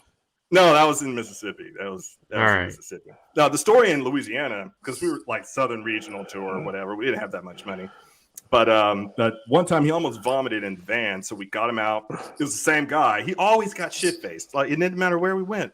His name was Mike. Mike, I hope you're doing okay. And Mike knew a lot of shit, but he always got shit faced. Always got shit faced. Anyway, so then that's when my sister was like, get into college and you gotta get your mind in there and do all the other type of shit. I was like, fine, big sis. And surprisingly, the same sister that told me to get into college was the same one that told me to publish Journey of the Shadow. All this shit you guys see here, I didn't have any intent of publishing anything until in 2016, my second year of graduate school, my PhD. She was like, I'm sick of you sitting there writing this shit and you're not going to share it with anybody. She kicked me in the back of the, she kicked me. She's 5 foot nothing. Okay. And she was holding her little he was about 1 year old. Okay. He's like 1 year at that time. She's holding him. He's just giggling. I'm like, you laughed at your uncle? Great. Okay. I'll remember that when you're 16. I'll remember that. But she kicked me. She did. I want to reinforce that. But then that's the reason why Journey of the Shadow is here, because she saw the value. And I think Russell, what's that? Smith? That's a great sister. I couldn't be blessed enough to have, like, you know what I mean? Just to say, fucking do it. You know what I mean? We used to, write comics as kids. We used to do skits, like live skits and stuff. At like starting, we were like 6. Oh, look at that! Woohoo! Look at that! Woo! You know what? I want to name her Samantha. Can I name her Samantha? Just because I want to. Why Samantha? Because it just. I know, guys. It looks terrible. I mean, do you want my honest opinion? No. You want my honest? I mean, I've got a boner. Just that's all I was gonna say. That's my honest opinion. It doesn't take much. Like I said, I'm gonna be 35 in a few, and like these kids out here, you know, they. Anyway, I'm not gonna get into that. Generation Z. I'm not gonna complain about Generation Z. But my sister, the more wholesome conversation, right? The more wholesome, taking it back. We did. She's the illustrator. I don't know. My parents weren't illustrators. Our big sister wasn't an illustrator. She just picked it up. I was like, shit, she's way more talented than I am. I was like, I don't know how the fuck you do it. I don't know how illustrators do it. I honestly don't. But she would draw and I would write in the scripts and the bubble speeches and all that. You know what I mean? Also, I turned out to be the writer. And so we didn't know that all this, you know, creativity back and forth was going to turn into something. So as we grew up, she was like the principal beta reader. That's what people call them now. You send your manuscript to somebody before you pay an editor and say, what do you like about this, that, and the third? Everybody knows about that. But then incredibly grateful to have her, because like when I sent her the first manuscript of volume 1, she was like, is this a textbook or is this a story? It's a textbook. That's what she said. I'll never, she just walked up to me. She walked up and she's like, is this a textbook or is this a story? She had like a flat expression. She was like, I'm like, oh, excuse me. I'm sorry. I'm still learning. She's like, you're telling a story. You were too technical. Oh, my God, wasn't I? When I looked at it again, I was just like, holy shit. Nobody's going to understand this shit. Nobody's going to understand it. And I said, that's not the point. The point of writing is that you're communicating the idea to try to reach other people. Same thing with music, and that's what she reminded me of, right? The same reason why I wasn't in college during my music days is the same reason that I should apply towards my writing. So I was like, oh. So then I reevaluated it and I sent back to her. She was like, yeah, now you're telling the story. And she hates one character, Natalia Artemis. She told me why. I'm not going to tell you guys spoilers, but Natalia Artemis, supernatural genius from the former Ordovician empires, now annexed. She is a ball of fire. She's a redhead. She's got this amazing, like, gorgeous braid behind her, wears glasses, huge MILF energy. I love her to death. This phenomenal intellect. And the things she does. Did you say huge MILF energy? Yes, huge, massive. That's what I heard. MILF That's energy. what he said. Sorry, I just wanted to clarify. You got my attention, man. I was adding some finishing details, you know, to her hair and shit. I heard MILF and I perked up. And then, I know. Then you just got harder, like I did. And, you know, life is hard, but I'm even harder, folks. I'm just saying.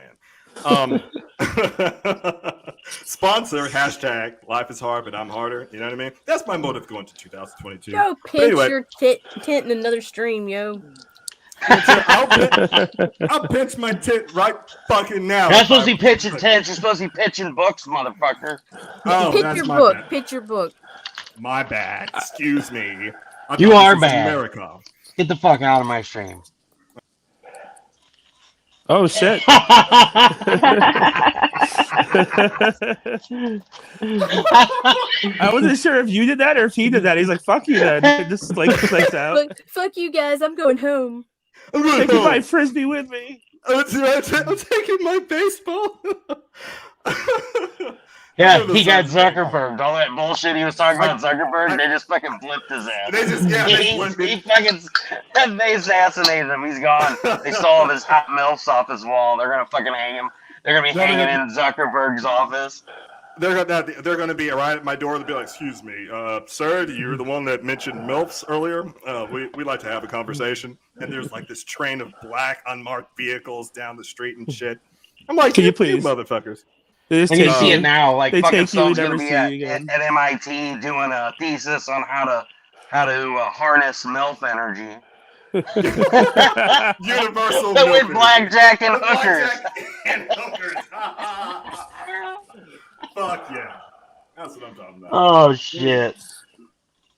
Yeah, the sister doesn't like that character very much because what she does to Sumisu, it'll shock you. It shocked me. When I was writing it, I was just like, holy shit. But I was like, well, if I was in the same position, I wouldn't complain. Sure, it would, be like a new experience. But that aside, no spoilers. That's Enduring of the Shadow, Volume 1.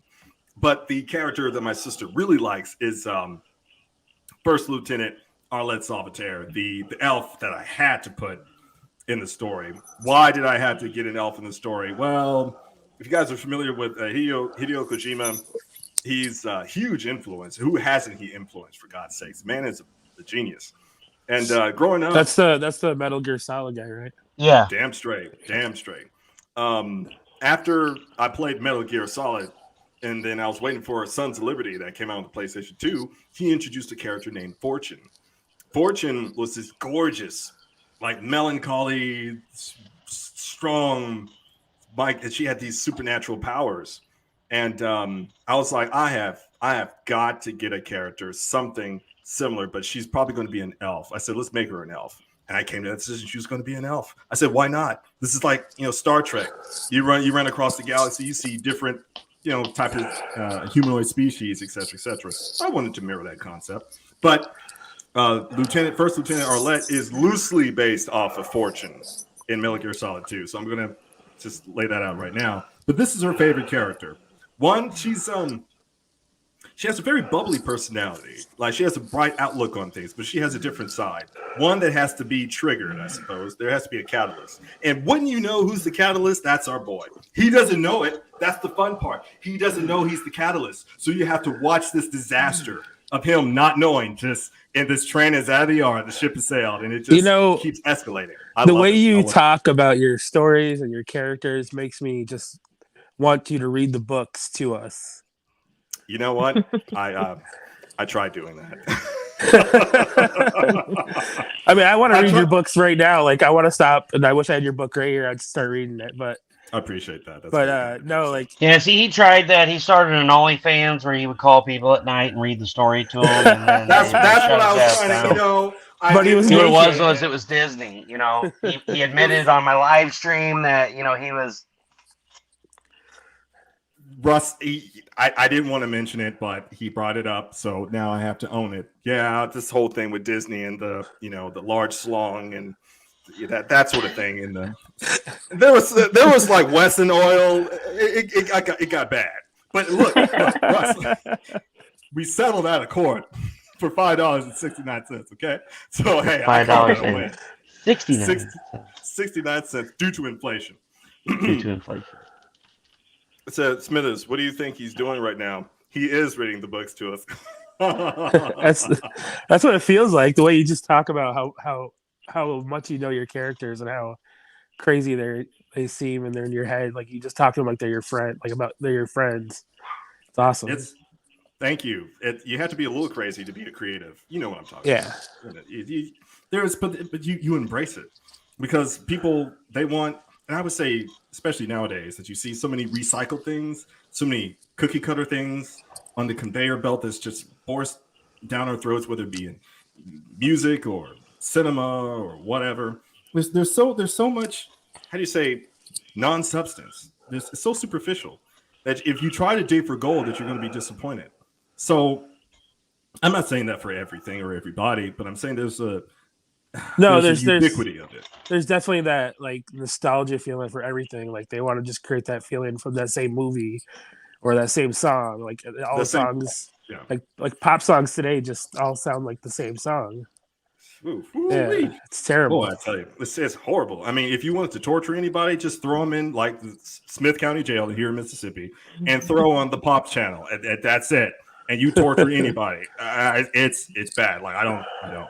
But one thing my sister said, because like I said, I'm blessed to have her because she's a creative herself. Even though she's been like a registered nurse for 15 years, taking care of the little people, like the NICU. Like I don't know how she does it. Powerful lady, but.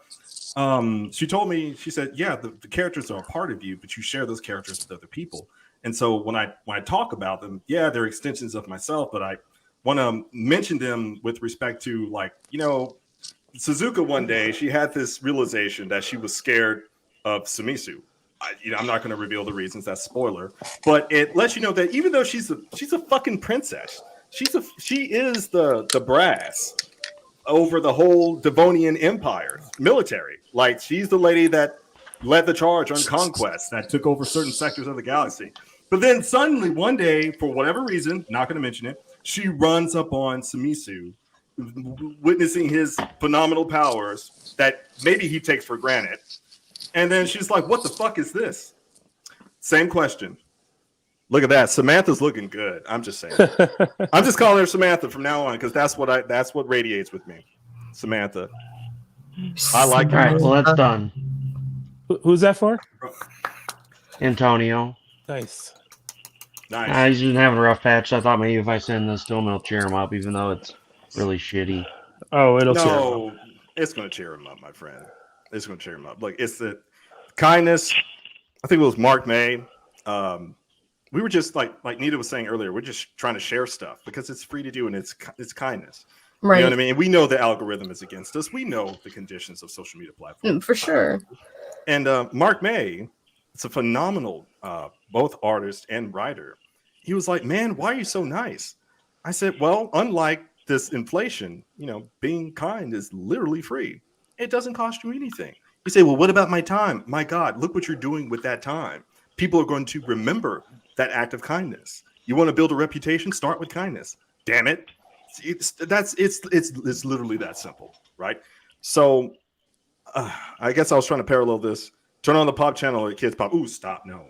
If you want me to suffer from a seizure, sure. An epileptic seizure. It'd be like, oh, what happened to Stone? He finally shut up. Oh, he's suffering from epileptic seizure. So Heather, what's going on with you? Me? Yeah, what you got going on? You got any cons or stuff coming up? Are you still making keychains and shit? I'm still doing the crafting in the Etsy store. I will be back live again, I think, next weekend. So, as providing nobody gets sick again, we should be good. So, it's been a month. So, I have to speaking of sharing shit out, that's what Stone was saying. We missed you doing the Sunday shows. I will be back on Sundays, adjusting it a little bit, so there'll be an announcement. But I'll be back on Sunday nights at 10 p.m. for Comics, Cats, and Sass. And I'll be back to promoting and getting back into working again. All of us have been so sick for so long. So I'm looking forward to it. I've missed you all. You guys. Miss you too, Heather. To be straight up with you. And I'm so sorry that you guys endured that sickness for so long. That my heart goes out to anybody. 3 rounds of the crud. It really was. None of it was COVID. It was just the crud of different varieties, from stomach viruses to whatever the last virus is with the fever, upper respiratory infections. So we've all been sick since the beginning of December. And my mom is still sick. So, but she's a little bit better. She's a little better. Okay. Just keep, Yeah, the fever broke today again, but she's had fevers on and off since December, beginning of December. So it's been a little rough. Yeah. That one's been rough. There's so much stuff going around. Yeah. Yes, and it's just been insane. So between the holidays and being sick and other things going on, I had to step away. But trust me, I did the same thing. I had that ablation done. Well, first midnight passed. and that wrecked me Yeah. for a while. Yep. And then I had that ablation done, and then I came down with flu B and COVID, and then Tiffany got COVID, and I just said fuck it. I threw everything to the side. I'm like, I just can't do it. Stuff pool, cards went to the side, book 2 went to the side, everything. The shows, I'm like, fuck it. You just can't take it. You get to the point and your body's just like, look, man, or woman. Yeah, I had to. My health, I was having some health issues and some other personal things going on. I just had to I had to step back, take care of myself, take care of my world, and come back ready and healthy. So that's where I'm at. This is my first You live guys heard me running the water. I forgot to mute my mic. I was cleaning off my palette. Oh, that's okay. I thought you were just peeing. That's hey. Yeah, I was using my my nut and sock. That's a lot. Dude. That's a lot. That's a super mega load, my friend. That's very impressive. Mega load. Sponsored by Dollar General. Dollar General DG at home. Oh my God, here we go again. Sponsored by DG Home. You want a mega load? Come to Dollar General for only $1.69. You want a load? Get your load. Don't be a toad. Get a load. Sorry, I'm trying to come up with rhymes for it. It's that and I have to say, you guys settle down and quit fighting. Made me come over there. Who, me? Me and the nuts. Cats are getting crazy. Oh, the cats. Oh, I miss my cats, Marvin and Cheese Puff.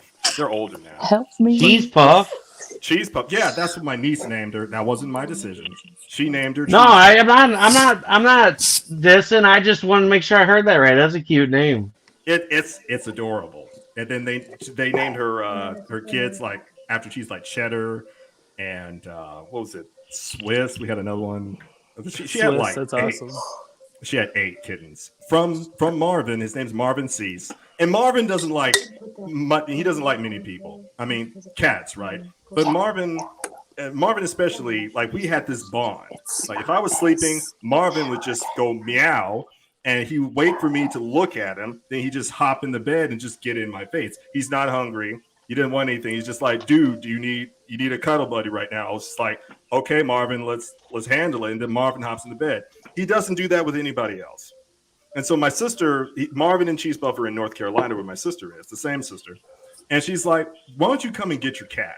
I said, well, what do you want expect me to do? Walk? I said, he hates car rides. He doesn't like them. He starts shedding fur and shit. He's like, this is the apocalypse. I don't understand why the fuck the world is passing. So, you know what I mean? Imagine. But Marvin, he doesn't like any other person. He likes my sister, but he doesn't do the cuddle sessions, even with my niece. And my sister told me, she's like, he only cuddled with you. I was like, oh. She said, so come get your cat. I was like, I hope soon. But Marvin, they're hanging out. They took over the neighborhood. They're the only cats in the neighborhood. And now their kids are, I don't know, it's like a cat apocalypse over there in North Carolina. Oh, it's brought to you by Taco Bell. Get yourself your Baja Blast. Send us some monies. I was trying to give Smithers PTSD. Oh, it didn't work. See, gotta try it again. Well, let's see what it is. Smithers gave up the tacos for the sausage, and now he makes pizzas and shit. I keep telling him he's just like show up with no pants on and just start calling it Pantsless Pizza. Fucking apron. Lifts it up. You're like, would you like some extra sausage with your pizza? Wear a kilt. That's all you need. Just wear a fucking kilt. And be like, would you like some sausage with your pizza? And just be like, wow. The sausage is the freshest here. That feels like a really bad fucking Nita. He's gone. No, I'm trying to find a comic. I'll be right back. All right. I am probably going to need to cut it off, though, because I am starting to... Hey, whoa. You can't go from talking about fucking wearing a kilt and showing sausage in it. Wow. All right, what is this, Lorena Bobbitt? You're going to cut it off? Jesus Christ. No, I prefer those attached. Thank you very much. Wrong use of the words. I'm probably gonna have to cut it off, and then I'm gonna beat you with it. It'd be like Grand Theft Auto instead of the purple dildo. You're getting beat with your own sausage. The purple dildo. Oh shit! Calling all cars! Calling all cars! We need an ambulance. We have a victim with his sausage cut off and several mushroom whelps on his head. 10-4. We'll bring a suture kit. Try to attach it back on him. Up over. You know what I mean? Imagine. Oh, thanks for being here, Heather. Thanks for hanging out with us. Sounds like crazy glue work on everything. Good night, all. Bye, Heather. Good night. Good night. Glad you're feeling better. Good to see you. Oh shit! Getting beat up with a dildo or your own dick. That's not a good look. It's not a good way to go out. You know, you lose a lot of honor, personal integrity. What if you had a choice? Like, it's either a dildo or your own dick. What would you choose? Oh, the dildo, easily. Yeah, easily. And as a matter of fact, if they had a dragon dildo, I mean, hey, at least you got special bruises. You know what I mean? It's like Game of Thrones. Oh my God! Speaking of dragons, so Stone's never heard this story before, so I'm gonna endow him with this wondrous story. So my wife wanted one of those e-readers, and so she bought I bought her an e-reader for Christmas. So when you get these Barnes and Noble tablets, you can download these free books every month. They have special books you can download for free. You get the whole version. Well, her mom thought, wow, that's really cool. You can get an e-reader and I put all these books on it and take it with you. I want one. So they all pitched in and got her one for Christmas. So Tiffaney, shares the books because you can share books from one e-reader to another, and you could read, I think what was it, 14 days, something like that. It was 14 days. You could send them the book, they could read it or whatever. You could share it with your friends. So my wife sends over all these books that she had downloaded for free. Well, like about 2 weeks later, we show back up at her mom's and, we're hanging out. And she's like, Tiffaney, I just don't know what kind of stuff you're into. I read that one book that you sent over, and it's about this woman getting banged by a dragon, and he's just unloading his load in her mouth, and she's bathing in it. And I'm like, what? And Tiffany's like, what do you mean? So she downloaded this dragon erotica porn on one of these free things and put it on her mom's e-reader, and she read it. And she's just like, oh my God, I don't even know what to say to you. Like, are you into this shit? She said, I don't know. I don't know. Anymore. Because this dragon was just in the bone zone. Oh yeah. He was just drenching this poor girl in all of his love. So I went back and I read part of this book, and it was so explicit. It was terrible. Oh my God. It was horrible. Somebody took the time. Now here's the thing that impresses me. Somebody took the time to, number one, have the idea. And then they wrote it. And then somebody looked at it from the other side of whatever publisher. And they said, you know what? This is great material. So somebody agreed. Somebody agreed. And then they published the shit. They published the lady getting drowned in dragon cum. Like, what the fuck? What? Oh yeah, and it was super explicit because Tiffany shared it with me. It's like, his dong was the size of a mountain, and he plowed it into me, and it was just like, oh my God. His dong was the size of a mountain. Really? Okay. Did he put it in? I'm like, that'd be. I think that. Oh, it went into explicit detail of how it went in, and I mean just everything, and I'm like. That's oh my God, I can't believe you sent this to your mom. The bad part is her mom finished it. I'm like, who's more fucked up? The fact that she downloaded this on her e-reader, her mom actually read the entire book. I mean, talking about dedicated. Well, I mean, you got to figure out how it ends. Like, there's just, I guess. What do the babies look like? I must find out. That's disgusting. What did the babies look like? After all that, I gotta know. After all that, was she like Octomom after that pool dive? What the fuck happened? I would want to know. Kudos to your mom, because she's wow. she's got more balls than me, I would have been like, nope, nope. I don't want to know. Nope, I don't want to know what happens after that point. Once the potential dragons were swallowed, that's enough for me. That's enough. That's enough. That's enough. I don't want to be laying 30-pound eggs. Oh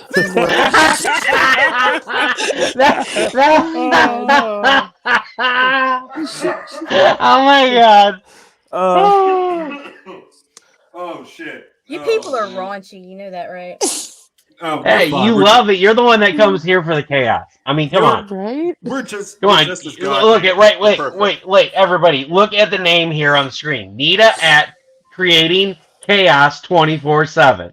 24/7. That's right. 24/7. Looking good, doing it damn straight. Give it up for Nita. Right. Yeah, give it up for Nita and her 30-pound glowing egg in the background right there behind her head. There, Lynn, you that's what happened after she read the story. She laid that egg. She's like, all those gallons of dragon splooge, and I got just this one fucking egg. But it's special because it glows. When talking to your mom about the story, did you say, listen, Mom, I get it at your age you want to branch out with sexuality, but what the motherfucking fuck? What the fuck? Oh my god, I've had so many interesting conversations with her mom, or God. Tiffaney has. I mean, it's. Oh god. Yeah, we won't even go there. I mean, if you could summarize the outcome of what your mom thought about it, what would you say? How would you summarize that? Give it to us in one sentence. I don't even know. I don't even remember honestly what she said. I was so. You put it in the vault. Did her face turn red when you started asking her about it, or was she just like, "Yeah, what's your point?" No. My mom is not shy, not at all. Oh no, she's not. Didn't think so. I spent the night one time at her house, and Tiffaney goes downstairs, and she's like, her mom's like, "You were making some really weird noises last night. Is he too big for you?" Oh my god! Swear to God, didn't she, hon? Yeah. I was like, oh my god, I'm not coming downstairs. I am not going down there. I'm not coming at all. Mom comes in the room and you're like, she's listening. That means she has to be very. we weren't doing it. We were moving furniture. We were moving furniture. Back screen. Then she goes back up in the room. Russell, let's switch the bed around. Come on. Come on. You gotta come on. We gotta keep this. We gotta hurry up and move some shit around. Why? Come on, I'll help you. You know what I mean? She lends a hand. It gives you more space. You can get in the zone. You know what I mean? I wish my mother-in-law was like that. Oh my god, my mom is a mess. Okay, mother-in-law. My dad always tries to hang out with us, and my nephews and my brother-in-law. And some of their friends will be all hanging out, and my dad will come out and try to have a conversation with us and joke with us. Then about 20 minutes into it, he's like, I don't know why the fuck I talk to you guys. I just walk away. Because he'll try to, there was one point where we were joking with my nephew who works at Walmart and how he's just a male prostitute in the bathroom. And he started bringing it up again. And my nephew just goes, yeah, I'm a really shitty prostitute. The guys don't like what I do. I have this thing called the tugboat. He starts using his hands and gestures and describing what he does. And my dad's just like, fuck you guys, and just walks away. He doesn't realize that we always have to one-up each other and bring it to the grossest thing we possibly can when we're telling stories or messing with each other. And he tries to jump in on it, and we quickly just outpace him fast. He's like, nope. Fuck you guys, I'm out. You guys are too sick. You guys are fuck you, I'm out. That's it. Who's next? You gotta teach the how do we say, the student outlearns the master type of concept, right? You gotta teach them this new age of shit. But I'll be honest. Even at my age, I'm like, no, I don't want to go there. Because there's a lot of categories on these websites. Okay, there's a lot of categories, and over the past decade, being a former data scientist, I noticed that the categories just fucking exploded. I was like, I don't even know the meaning of these categories. I'm afraid to click it. You talking about the categories on Pornhub? Yeah, like X Hamster and shit. I was like, I had to do some research for a hot minute. My computer had me blushing. I'm like, whoa. You know what it takes for that these days? I got the bondage zebra. You know what it takes? Listen, Anita. Do you guys hear her? All right. So then I'm like, I can't. I know. I'm out. I'm just like your dad. I can't. I'm like, fuck all of you people. Whatever's wrong, whatever happened in your lives to get you to this point to record this shit, and then somebody uploaded it, just like the book with the dragon come. Somebody said, this is hot shit. And then they got the footage of it, the 2-minute clip of it, and then they shared it. And they're just like, this is great. And then you see the shit has got like 99 or 98% approval. I was like, what the fuck is wrong with you motherfuckers? It's got like 6 million views. 6 million views and shit. I'm just like, I don't even want to be on this planet anymore. I don't even know you people. I don't want to be part. I don't want to be part of the human race anymore because I don't want to be. Oh my god, this is for real. There's this TikTok that I came across the other day that her husband walks up to her and just gives her a sex term, and she looks it up and reads the meaning of it. And there was this thing. It was like construction cone or some shit like that, and it was like you shove a orange cone up your partner's ass, and you shit and you piss and you throw up in it, and then you take and you cram it up in their ass, and then they hover over you and they release it all on top of you.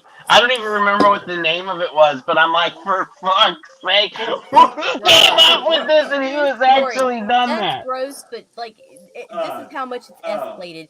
10 years ago, I was offered $1,000 to straddle a glass coffee table to take a shit. Excuse me? You heard me. And now we've escalated to this. I didn't do it. Yeah. Wait a minute. I just got to know one thing. Did you do it? Did you make $1,000? No. I don't give a fuck about who wanted you to do it. I just want to know, did you do it? Because I got to know. Is there a video of Nita circulating out there of her just like on a glass table? That ain't taking shits on coffee tables. Oh no! I think this is where we went wrong as a society. This is where we went wrong. You know. Hey, I got it. We can start a new website, guys. This is our $1 million idea. Instead of OnlyFans, we've got Only Shits. Like you said, women taking shits on glass coffee tables. That's where I gotta stop you, buddy. That's where I gotta stop you right there. I mean, it would make a lot of money, but my God, I would have to have so much Pepto-Bismol, Imodium AD. I thought someone was like, I gotta stop you right there because I already own that website. There's not enough in the world. There's just not. I just can't do that. That's no. I might could force a piss for 1,000. Maybe. That's a soft maybe, ladies and gentlemen. That's a soft maybe. That's I mean, like come on. 4 out of 10. That dude sold his pee on Kickstarter, and he's shipping it to people. Crazy. He did. In aluminum, that's expensive. You know, that's aluminum. In aluminum cans, and then he gets the nice italic print and shit, and he puts this nice little story on the back of the cans. I'm like, you're really taking your own piss too seriously, but they bought it. The shit is that they bought it, but these are the same motherfuckers that upvote those videos, and they watch that shit 6 million times. These are the same motherfuckers that are out there. They're just like, wow, this can of piss is great. I can't wait to get it. And then they spend, boom, splurge $250. I'm like, my God. So, I mean, like, I hate to bring up old bones, you know what I'm saying? But if we were to do a Kickstarter and we, like, had those, not just the scented panty, like scratch and stiff. No. But I guarantee you. My jogging panties. Be like, all right. Yeah. Just and put them in a Ziploc bag, and you know what I mean? And use like vacuum seal that shit. The biscuit bras after the fucking 2-hour workout at the gym where you smell like a busted can of biscuits. What you talking about?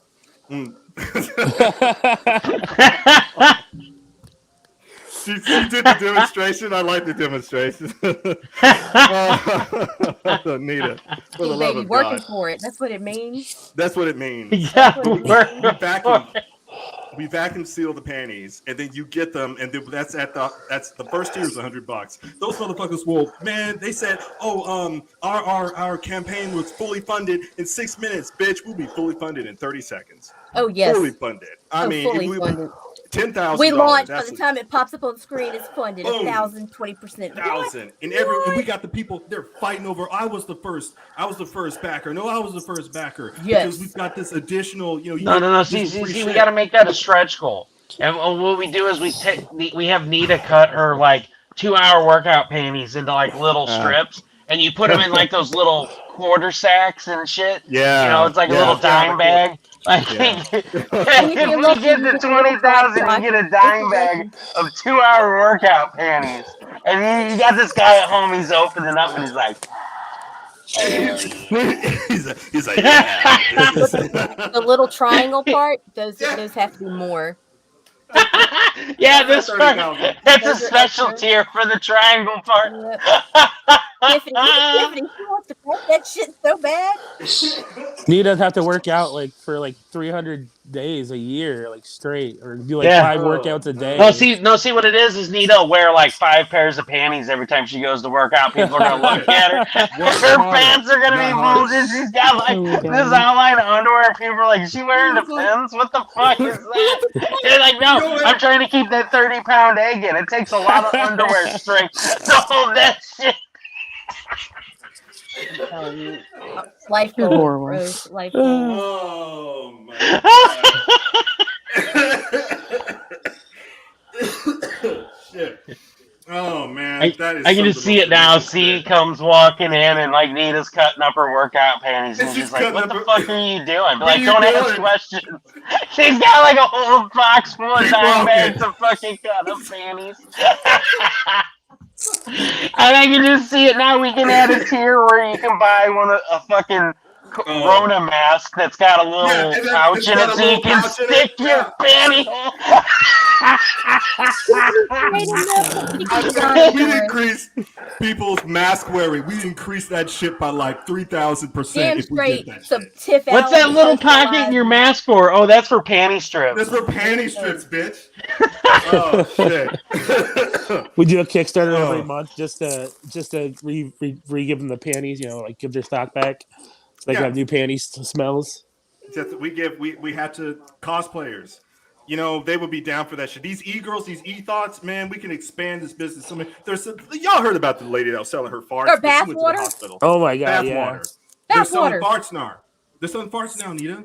Yep. They're selling farts. I'll sell a fart, bitch. You send me $50, I'll send you a fart tonight. She was selling them for $200. Right? Swear to God. I'll do it for $50. Yeah. Fuck, I'll send you all my farts. We're economical. There was a chick that was bottling her farts and putting rose petals in there to make it fancy for $500. And that was on sale. She regularly charges $1,000, but she did a run of 50 for only $500. You could get it, and she sold out of them. Like, it's no fucking joke. So I mean, this panty mask, that's what we call it, the panty mask. The panty mask. Boom. Okay, all right, there it is. Boom. Well, then I'll just send my dirty panties to Tiffany, and she could just make masks out of them. Period. I can do that. Oh man, Tiffany, meet me in a private. You got to get in on this. You got to like put on 5 pairs of underwear and just like walk around the house all day in them, and then just we'll fucking cut them up. Hey, listen, I'll contribute. You never know. Like, we'll call it pine tar. We'll call it. I was kind of getting worried a little bit ago, Stone. You pulled out like a fucking something that was glowing green. You were wiping your hands on it. I was like, "What the fuck are you doing?" Oh my gosh. I'm not doing what you think I'm doing, piece of shit. It's a microfiber. It's a microfiber. Sure microfiber. That's all of it. That's exactly what he gets everything. Oh, and this is just one, ladies and gentlemen. This is just one. I go through multiple per night. But all I was saying was that I was going to, contribute to the cause until we can get these e-girls to, like outsource the panties. When Nita's wearing 5 pairs of panties, her egg will be at 75. 75 pounds. Nita's gonna be the next one on the TikTok where she puts the fucking watermelon between her thighs and she's like, "Watch this, boom!" It's gonna vaporize. I'm not even worried about grip no more. It's the snap at the end. Be like, Yeah, just snap the neck. She's gonna be like, "Fuck watermelons! Watch this! I'm gonna crack a bowling ball." Pow! Everyone's gonna be like, "Holy shit! I've got to get her panties now." Do you know how much? You know what I mean? That's a sales pitch. These motherfuckers Hey are guys, looking for that. you shit. see this dime bag panty strip? This lady can snap a man's neck with her thigh. They're just like, yes. And then all of a sudden, we put that at the $100,000 tier, and these motherfuckers would be like, "We gotta get it. We gotta get it, right?" And then not only that, It's the finish him tier. It's the finish him tier. Finish him. Fatality. Oh, God damn it. We would be rich. I'm just saying, we would be rich because these assholes, excuse me, these nice assholes, if they're buying farts with rose petals in them at $1,000 regular price. Fuck the people that are kickstarting this shit. We need to be looking at the people that are buying and backing this shit. Who are these people? Who are these people? What is and this come demographic? on over because I got a lot of shit to sell you. Right? Listen, I got bodily fluids out day in, day out. I don't care which way you swing. Listen, guys, I got it. I know who it is. It's Sleepy Joe Biden. That's why he's falling asleep all the time. He's huffing farts. Oh my God. He just creeps up on the page, goes like, he's just. Sir, we need you for a speech, huh? I just huffed methane. It's not even hairy. It's hairless. Hairless methane. They're like, Mr. President, please, sir. You know, the Secret Service. He tosses a panty to his witcher or whatever to the Secret Service. To his witcher. And then it flies in his face, and the man just fucking collapses because he doesn't know how potent it is. So they have to call in the fucking ambulance. You see Anderson Cooper later on that night. The president was scheduled to have a speech tonight, but apparently there was a medical emergency at the White House. So we have very few details, but apparently there was a collapse. There was a collapse. Panties. Wow, that's amazing. You know, Anderson Cooper would try to keep a straight face. You know what I mean? But we all know he's no, not Anderson. Anderson Cooper can't do nothing straight. He can't do shit. You know what I'm saying? So anyway, I'm saying that this is how we get. You know, they talk about PR. This is how we get the fucking PR. You know what I'm saying? Let's market to what's his Got it. I got the great name for our Kickstarter for bottled farts. Vladimir's Putin. Oh my God. This is going to be the start of the nuclear war because we got Victoria's Putin. Victoria's secret. Oh shit. We got ladies walking the runway in the fucking underwear. They're like, I can't believe this is a thing. Like, I can't believe we spent the last 10 minutes talking about it. Fire, man. Oh shit! I mean, I can believe that we spent the last 10 minutes talking about it. It's just funny. We did, but there's substance. You see it. That there's potential. Yeah, there's substance. All right. That it's boy, you get a lot of material, some organic material. That's what I'm saying. So when you get to the farts, right? Then you can get up. You can start going up the chain to the finish him tier, right? To the bit pudding. Bit pudding. Hey, Bubba, what are you eating? Hey, Jack. What do you mean, Jack? What do you mean? Bit pudding? Like BitTorrent? I'm thinking he's meaning instead of Bitcoin, we can start a new currency, Bit Putin. Oh, why not? Why not? Look, Yeah. all the I mean, look, you see fucking Elon Musk is fucking starting a new fucking e-currency. Yeah. He's doing it. He's a shit poster. He knows that these people are demented. So why not? Let's buy some fucking virtual currency that like can just get like hacked. I mean, that's what we should do. We should start our own. We should call it Blast Coin. Blast Coin. Oh wait. Oh, yeah. I got wait. Oh no, I lost. I'm just still laughing because like last week Smithers gets on here looking like a fucking caveman, and then Like today he gets on and he's like, not only is he fully clean shaved, he shaved his fucking head too. I was like, who the fuck is that? Yeah. Nah, dude. I since the only reason I knew it was you is because of the plant. Since Corona hit, like I haven't had a haircut at an actual haircut place because the girl that used to cut my hair doesn't work at the place that I like to go to, and every time I try to go there, I end up getting called to work. And after being on the show last week, you guys were like, man, you look fucking rough. I was looking in the mirror, I'm like, God damn, I do look rough.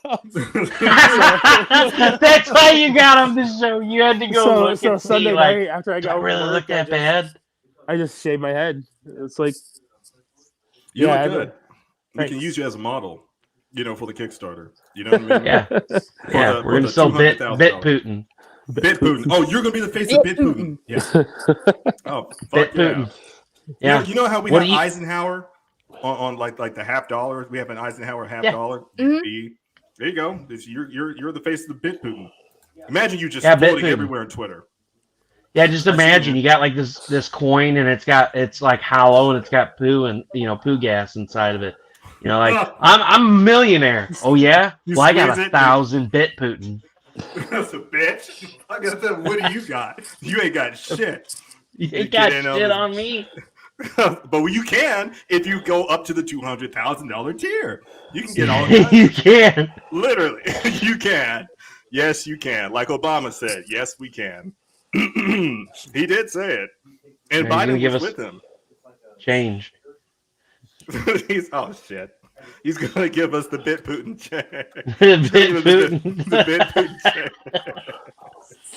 God damn it. We got people are gonna watch this and be like, these motherfuckers are crazy, but one of these days we're actually gonna all get together, we're gonna collaborate, we're gonna build a fucking Kickstarter, and it's gonna do like $10 trillion. Fucking Kickstarter, it's gonna break the fucking bank. We're gonna fucking stop. Yeah, Kickstarter's just gonna close up shop after we run a fucking Kickstarter. And be like, we don't ever need to run Nope, it can't be done again. Can't be done, can't be done again. Todd McFarlane's gonna shit his pants. Be like, holy fuck, they beat my record in like 10 minutes. McFarlane, give us your shit, because that's our MO. Go ahead, please. Give us your shit and your pants, because then we can turn that to an additional tier.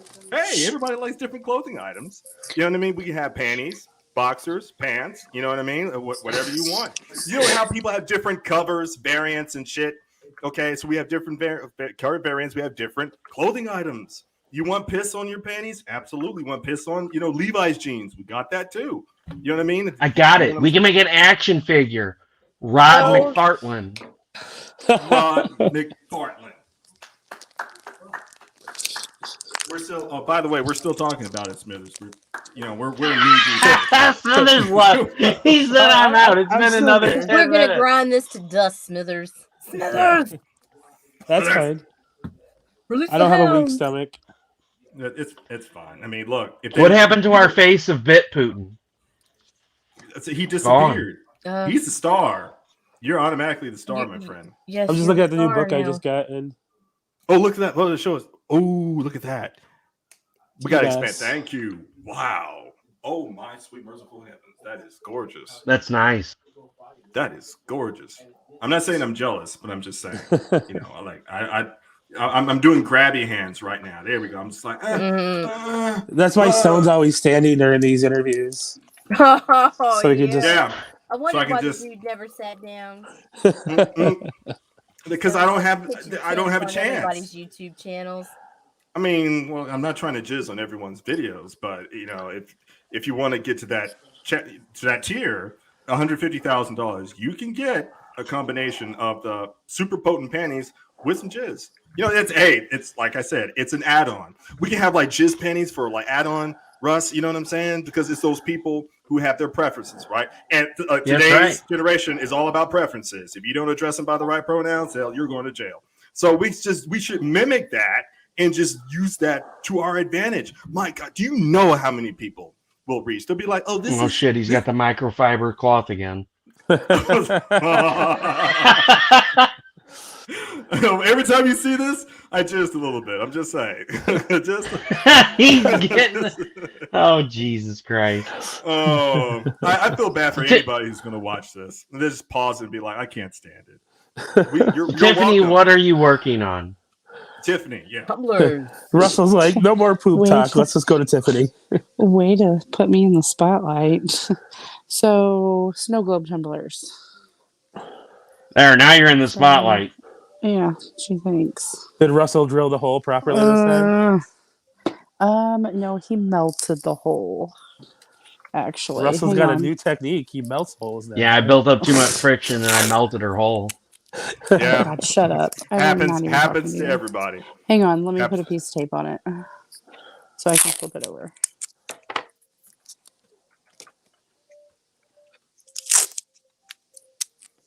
Jack is just hanging out. Jack, you're a trooper. Okay, so Jack's our only fan now. It is a Besides these Jack's just waiting for us to hit that launch button. He's fucking going for the $200,000 tier. So this is all it is a snow globe tumbler. That's pretty. You can can't sit down. It's beautiful. Hemorrhoids. Do it in different colors. This one's going to be a heart mom one, which is why. Wait a minute. Can we fill the chamber inside of the tumbler with farts? Wait, that's it. Fart tumblers. Oh my god. Fart tumblers. Okay. That's it. Genius. Putin tumblers. Farts with Not fart. me. What? Not Oh my me. god, we could put bra and panty fucking glitter inside there. Yes. Yes. Well, they do have dicks where I get my glitter from. Oh, it's shit. called. They do have dicks. Oh my god, we gotta make a dick. We gotta make a dick fucking snow globe tumbler and send it to fucking Zuckerberg. Well, we gotta find his fucking mailing you address. can take me out of the spotlight now. I'm good. Oh no, you're good right where you at. We love No, you, I'm Tiffany. not. You're amazing. Yeah. That snow globe is great. Thank you. It's gorgeous. It's Thank great you. work. Mike's in the chat now. Yay! I am so not doing the whole fart tumbler though. No. No, we gotta do the dick tumbler. I'm good. Y'all can find somebody else to do that one. I'm good. I still want you to do the coffee mug though. I want you to sublimate a coffee mug that says, "Here's a cup of dick. Shut the fuck up." You're muted, Stone. I don't know how, but you muted yourself. He's laughing too hard. It's okay. You guys don't. Yeah, I'm sorry. Nita was just like, Stone sits down. I was like, hey, I wasn't trying to bring it up, but Here, $20 is $20. And the funny thing is, the whole dick glitter thing is called Moby Dicks. That's the name of the. What? Show us. You got to show us. Are they shit. big and white? I'm looking it up. Hang on. Because we know that's a myth. Oh my god, it'd be funny, even funnier if there was like spermy glitter and it'd be like dicks God. and jizz. Oh, I'm sure they have that for bachelorette parties and shit. Oh yeah. Like could you imagine you drop your tumbler at work and dick glitter goes everywhere? The floor is covered in dicks. The floor is dicks. The floor is dicks. It'd be even fun if you worked at Dick's Sporting Goods and people walk in and there's dicks all over the ground. They're just like, well, at least you guys are taking your business literally. I appreciate the commitment. Oh my god, when we went to PetSmart the other day, Tiffany was like, no, that's the parking for dicks. And Roderick's like, dicks? And she's like, yeah, it's a sporting goods store. It's sporting goods. What you think it is? Oh, shit. I did walk into a Dick's and I did have a conversation with the employee about that. That was a different me. That was a different time. That was another me. I'm better than that now, obviously. So, yeah. Wait. Was this Dick's in Boulder, Colorado?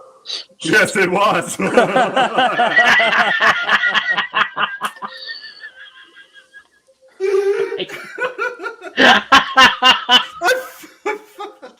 I fucking couldn't stand those motherfuckers. I was like, as long as I'm up here, I'm going to make them. Hang on, let me turn my brightness down again.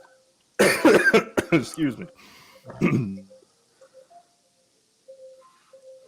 Look at that. That's amazing. Those are penises. Mm-hmm. And they got the balls. Oh my god, it's gold member. I like gold. Just me or the black one's bigger.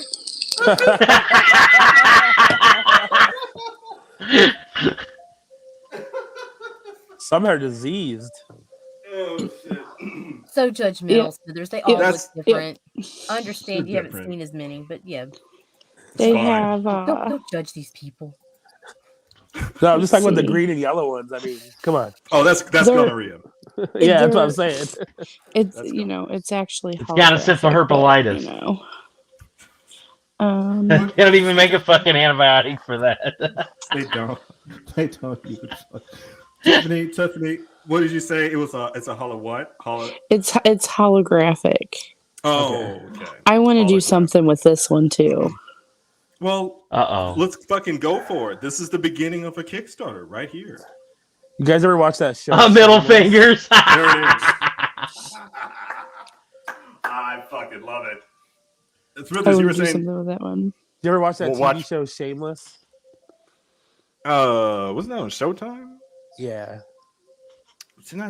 I swore I watched at least the first season. Yeah. Well, that was a while. Frank Gallagher, like at one episode in like the later seasons, he like sleeps with all the women at this PTA, and then they sleep with all the other guys, and like there's a breakout of a lot of venereal disease, and they bring all the parents in, and they do all the tests, and they find out that Frank gave all of them like got a syphilis, like basically. It's fucked up. That's fucked up. It's so fucked up. It's like it seems you've contracted a new strain. we don't know how to treat it because we've never seen this before. You are very active, dude. That's very. Can I share with you guys a story about activity when I was in college? Did I tell you guys the story already? When I was in college, I was tutoring. I didn't. Okay, well, if you did, just do it anyway. Okay, well, once upon a time, when I was in my early 20s, I was in college, and some people, they liked my academic skills, so they entrusted me to tutor, and they entrusted me to be like an adjunct, like student teacher or something, some shit they had. So I was adjunct student teaching one night with electromagnetics and physics, calculus based, and this is like 7 o'clock at night. And, there's 10 kids. I call them kids, but they're undergraduate students. And there's this one girl that had the fishnets. You know what I mean? Like the Cardi B. No, Nicki Minaj. She totally had the Nicki Minaj thing before Nicki Minaj was a thing. All right. And I was talking about the Maxwell-Faraday equations. I remember it. I was writing the shit out on the dry erase board. I didn't have any fucking PowerPoints. I was like, we're going to manhandle this shit. And she was like, she said, "Are you a virgin?" And there was 10 There was 10 other people in the classroom. How does Faraday go to? How does discussion of Faraday go to? Are you a virgin? I'm about to tell you. This is how I found out. Anybody that has that amount of time to understand that much shit obviously is not getting laid. That's the point of, I suppose, understanding. And so I responded. I was polite. You know what I mean? I was polite. So I said, I want you guys to pay attention. I said, since we're talking about physics, I said, I want you guys to pay attention to this wall. I said, do you see it moving? Do you see it moving? I said, this is a yes or no question. They were like, no. I said, okay, that's the degree of activity I have. Period. That's all I said. I said, that's the degree of activity I have. I said, so I hope that answers your questions. Oh, we got boobies. Boobies. Oh, my God. Oh, shit. What is that? Is that glitter? It's glitter. It's shaped glitter. Oh, shaped glitter. This is new to me. You know what I mean? This, you have glitter, but then they shaped it into boobies. That's genius, to be honest. I mean, oh my gosh, that could be a stretch goal for our boob pillow.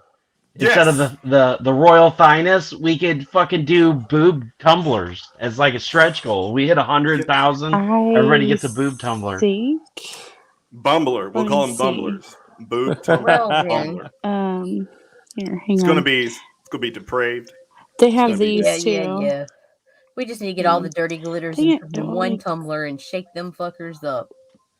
Damn straight. Make dirty little baby tumblers. Sippy cups. Look at that shit. We got bikinis. We got the ass. We got butts. Look at that. Bikinis and boobs. What else do you need? What else do you need? Is there anything else in the world? Bikinis. Literally no. Hang on, let me see. There's nothing else in the world. You would think, oh, what about saving the oceans? No. Ass. That's awesome, let's man. I'm glad he's see. doing better, bud. Yeah. Good to hear that, my man Jack. What else? What else are you possibly looking up, Tiffany? Yeah, that's what I'm wondering. What else I'm like, is there? how deep does this go? I mean, I hope it. She's gonna get That's what she glitter. Just hang on. Oh wait, hey, here's the sperm glitter here. Oh, Hang on. okay. Dang it! Yeah. Come on, What? phone. Work. I called that shit. Oh my god. You I did. can't wait to see this. We need to do one with dicks. Oh, look at It's that. Oh, yes. Tadpoles. They look like little fucking tadpoles, man. But that's it. They're just swimming That's it. around in your They're tumbler. They're Nita, just trying to make little baby tumblers. that's it. They just want to make little Oh my sippy god, I cups. have to order these. Yes, you I have may. to order. You I do. have to order this. Do they have stuff. like ovum glitter so you can put them together? Yeah. Let's see. Let's see. Tiffany Let's see. is Let's just see. rocking and rolling right now. I mean, she's bringing this dream to life. Can we just Yeah. shout out to Tiff? I mean, you're a fucking trooper. The lady in the fishnets, she was just like, oh, okay. So do you want me to take it from you? She had a retort. Woo. She had a retort. Yeah, I know. She was bold. Fucking bold. I'm just up here talking, writing this shit. You know what I mean? Wait. Set the scene again. There was like you and like 10 students. Oh yeah. Okay. This is Oh, all yeah. out in the She open. asks you It's that not questions and then Yeah. says, "Do you want me to take it from you Yes. in front of everybody?" Yes. I wish I were making this shit up. She's like, I don't know. She was just talking straight out of her ovaries for whatever reason, because there's another story that comes All right, up the guys, day here. after. Tiffany, We have- you're interrupting. Sorry. I'm sorry. It's okay. Oh no, the JJ glitter, seriously? Oh, look at that. Look at that. Oh my god, we gotta get that and make Click Commander tumblers. Look up his idol, I am the Click Commander, and it's just got full of vaginas and shiz. Okay, sorry guys, I'm done. now. Oh, shit. No, you're not. Maybe. Oh my god. Maybe. Alright, No, so no, all right. That was great. So where was I? Oh yeah. So there was Yeah. apparently she was a stalker, and this is not the only one. This is one girl. Okay, we're talking about the one girl. And so the day after, I'm walking down the hallway with my little roller thing and my backpack or whatever, and there's like a study room for that department, and she grabs my fucking shirt. Okay, it was a Slipknot Iowa t-shirt, you know, with the goat on there. It was black. I loved it. And she pulls me by the shirt. And she says, so have you considered my offer? I was like, wow. First of all, those are some really nice black boots that you have on. I don't know whether or not those are the same fishnets. I'm quoting directly because I'm being polite. I said, I appreciate the fishnets. I said, but I remain inactive. I said, do you remember our lesson about the electron states? Yeah, I said, this radioactivity is 0. I told her my radioactivity will remain at 0. So I wished her a good day, but I found out later on, after the years, that she was stalking me beforehand. Like she had found my number and like what car I drove and whatever, but she wasn't the only one that did that. Another story, I'm doing tutoring for chemistry too, I believe. And it was like 6-8 people or whatever. She didn't make any statements, but like one tutoring session, she was like, hey, can I bring my friend? I'm like, this is an open tutoring session. I said, you just sign your name, and if you need help with chemistry, you come on by. And it was an afternoon. And then she brings her friend, but they were good looking girls. They were, they're like early 20s or something. But they wore the stilettos. They wore stilettos to school. How did they walk across that parking lot all the way to class? I don't know. They strutted. They were like, it was like Victoria's Secret. I was just like, great eye candy. But I have to focus on these motherfucking Arrhenius equations. You know what I'm saying? You'd have to focus on entropy, how to, deconstruct the molecule. Anyway, so after one particular session, it was summer? Yeah. And I'm walking to my car, got my little roller, just like I did the other year, got my backpack, and someone standing at my black Mustang, the same black Mustang that I drove to Boulder, Colorado, right? So this happened beforehand. But she's standing there. And I'm like, so you got Poontang at your Mustang.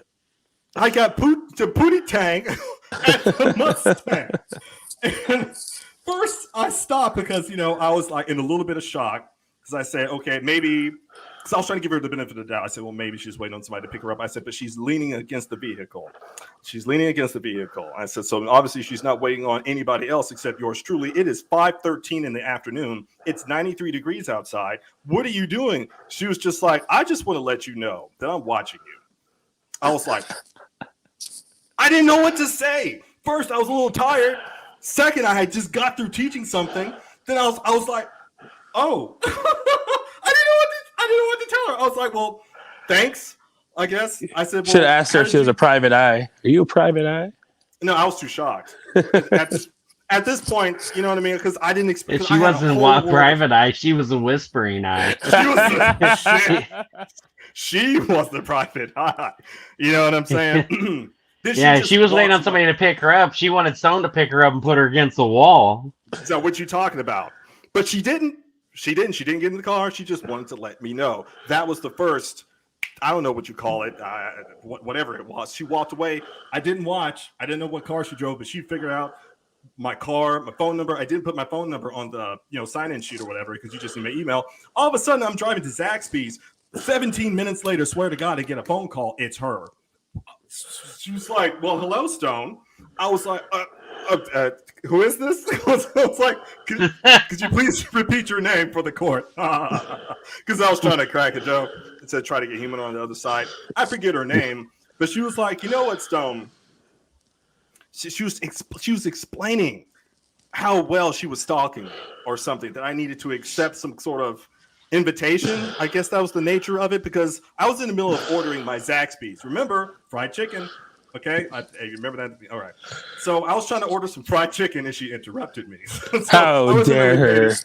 I wasn't really paying attention to what she was saying, but I was still in shock. I didn't ask her how she got my number because by that point, it's irrelevant. You know what I mean? She was just like, listen, I've got eyes on you and the offer still stands. It was like a 2-minute conversation, actually 2-minute monologue. And then she hung up. What happened after that? I was very cautious, I think, as I went to school. I parked on the other side of the campus and I walked. I told my sister. He parked on the other side of campus and took a taxi. I took a fucking taxi cab. He moved to Colorado and changed his name. I changed my name. No, I moved to Mongolia and I became part of the fucking Eagle Hunters. You know what I mean? It's just got a completely new identity and shit. But I learned later on, and my Stone dick probably knocked her on the floor. She wished it did. How much money did you pledge to Kickstarter with all the campaigns? Too much. That's a fair answer. That's fair. That's probably too much. I think more money than I want to think about Tuesday. Right now. Oh, there's some saved for Tuesday. Thank you, Smith. Thank you for your generosity and for supporting the indie community, my friend. Don't worry, Smith. It's just for you. He's adding in the tier where he reads it to you. My dumb ass would pay for that too. Don't worry about it. It's 10 grand, just so you know. It's 10 grand. It's 10 grand and 69 cents. So I mean, hey, we had to charge for that 10%. You know what I mean? That Kickstarter takes away from the campaign. He'll even sit in your driveway in his Mustang and he'll read it. I had to sell the Mustang. I had to sell it, guys. When I got married, he had to sell it so she didn't know where he was at. That's right. So on the one hand, I was like, great, I don't have an identifier in the world anymore. But on the other hand, that Mustang went everywhere with me. It drove me up to Penn State. We went to fucking Iowa State. We drove to fucking NOAA and Maryland. We went everywhere blasting Van Halen, Slipknot, causing ruckus and, all kinds of neighborhoods and getting looks and getting tickets because we're disturbing the peace because I'm blaring Bullet for My Valentine and shit. And that must say we were tearing up the United States. And we drove to Colorado. The last place I went. Did I drive to California? No. I wanted to drive to California. But when I got hitched, had to trade it in for like a family vehicle. It was a Jeep Compass, I believe. But it was great. I had the all-wheel traction control, blah, blah, blah, blah. I had to drive back home. He joined the Jeep family in Boulder, Colorado. That's when I joined the Jeep family. I was like, God damn it! I've become the very thing I sought to destroy. It was the Compass. It wasn't the Wrangler. Now I've got a Wrangler, and I got a Wrangler when I joined the Army, civilian, a branch of the DoD. I was like, fuck it, let's get a Wrangler because the streets in Mississippi are fucking horrible. Like you think the streets are bad? Like oh my god, I had a 2016 Toyota Yaris. And that it was great. It gets you from point A to point B, saves you on gas. It was beautiful. You know what I mean? It had space, but the motherfucker always busted a tire, busted a rim, had to get a realignment because Jackson, Mississippi streets are terrible. Okay. And so when I was doing business, I was like, I'm calling in like, hey man, I'm at the shop. My car, I tried to avoid the pothole, but boom. Those potholes are huge, and you're out of pocket $300 because they charge you a shitload because it's a new car. I was like, "Fuck it, we're going to get a Wrangler." Got a Wrangler, no problem. I was just running over shit. I was running over people's cars. I was like, "This is actually kind of fun." I'm the dick now. I'm the douchebag. You know? And the reason why I was running over cars is because the fucking potholes were so big. And Priuses and smart cars were stuck in them. We're in the potholes. So I was just like, boop, boop, not sorry. On my way, bitch. And so then my Mickey Mouse voice got back. I was like, Stone, you mean to tell me you don't drive a Ford Bronco white just like the juice? I wanted to. But my first Jeep Wrangler was white. And so I thought I was doing the OJ with my first Jeep Wrangler. This is 2011, and it was white. It looked just like a Bronco if you didn't look twice. But I never got pulled over in that Jeep. I never got pulled over in this Jeep because I got a 2018. It's a slate gray. And now I look just like the guys from Ole Miss. You know what I mean? They can't tell if it's a black dude driving the Jeep. So they just like, oh, he doesn't have a seatbelt on. I probably know his dad from the Ottoman Club or whatever the fuck they do. Is it the Moosehead Club or the Klansmen? I don't know what they do in Mississippi, but I'll tell you one damn thing. I blend in. And plus, I don't have to get my the rear end realigned. That lady was waiting for her rear end to get realigned. I'll tell you that much right now. But she was waiting because she said in class, do you want me to take it from you? Oh, pause. Digression. A friend called from Texas one day in 2017. And she said, Stone, do you know how many girls were chasing you? We had gone through the trenches. It's because of the voice. Is that what it was? It's the voice. It was the voice? It's the voice. Because people were telling me, we can hear you down the hall. Your voice just echoes. And it carries. Are you a radio host? I was like, yeah, I'm doing radio, after school, blah, blah, blah, blah, blah. But then, I didn't act like everybody else. Like I wasn't your average, Southern guy with the belt hanging down around his pants or gang banging, blah, blah, blah. They're like, yeah, who the fuck you is this didn't guy? strike me as from Mississippi. I would have never guessed you. They said, oh, you're from either York, Illinois, or you're from California. I'm like, you're a northern dude. You ain't no southern folk. His answer is, I was homeschooled. That's all I was homeschooled. That's what I told him. I was like, I was homeschooled. Yes. Hey, Stone, just for the court, we need you to use your best Samuel L. Jackson voice and say what one more motherfucking time. Oh my God. Okay, let me see here. Say what again? Say one more motherfucking time. I swear to God, I'll blow your motherfucking head off. That's awesome. But I have other black voices, right? Because they were training me to do voice acting. So I've got the deeper black voice. Yo, what's up, cuz? Yeah, man, all day long. You know what I'm saying? You know what I mean? Like these motherfuckers out here, they just. I was gonna clean my room until I got high. I was gonna pick up and find the broom until I got high. Okay, so messed up. I know why. And I know why. Yeah, because I got high. Because I got high. I was okay. Somebody had a question. Okay. Me and Russ were about to ballot. Tiffany found more glitter. No. You found more glitter? No. I found all the glitter and I'm making a cup. What are we gonna name this cup? So this is what I have so far. Dickopolis. Dickopolis. Sperm confetti Etsy. Okay. Moby Dick glitter. Just call it Moby There she Moby blows. There she swallows. I don't know. Boba, what's the name of it? Boba Glitter? Booba Glitter? Stone, Boob stop glitter. trying to one up me. It's there she blows. You broke Tiffany, Nita. But She's red behind. See, what I find funny is like when Tiffany hopped on, all of a sudden C started having technical difficulties. She like booted his ass. She's like, you ain't seeing my side chick. Okay, so we have to come up with a name. We have to. There she blows. Tumblorgy. There she blows. Okay. There she blows. There she blows. You know, their pants are super tight. Oh, yeah. They don't even care at all. Blink 182. What? Ooh, around the block. Around the block Tumblr. Around the block. Around the fur. No, that's copyright. No, that's definitely, yeah, we can't do that. We're doing it. Are we doing I'm it? so doing it. Around all the right. kitty. All right, guys, we're going to shut the show down because she said she's doing it. Okay, all right, yeah. Okay. Russ was like, I'll be back in 2 minutes. I'll be back in 10 seconds. Hey, brother, I'm just telling you right now, I don't last for that long. It's just what it is, all right? Stone, can you do the best voices of Eddie Murphy, Chris Tucker, Morgan Freeman, and Dave Chappelle? Jack, you're out of... All at once. All at once? No, I can't. I wish I could do Morgan Freeman because he's from Starkville, right? And that's the same county that my dad was born in. You know what I mean? So my dad kind of had like, it was just something about that region, the way their vernacular. So my dad he sounded just like me, but a lot more mature. You know what I mean? And, but he couldn't do like the voices or whatever. So what I decided to do was try to get the local vernacular to try to blend in. You know what I mean? Because I didn't want to be the one.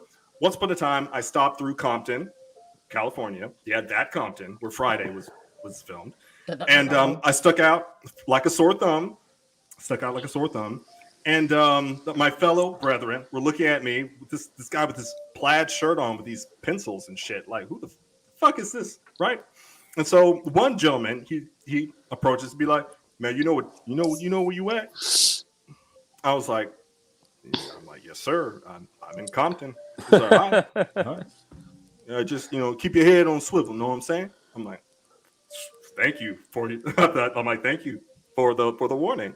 We got all of our shit. This is when I was married. Got all of our shit out the car because we were staying at her cousin's house or whatever. Because people were breaking into cars that night, and he had the politeness to come up to me. I mean, he was Compton. Maybe he was a blood. I don't know. That's like blood territory.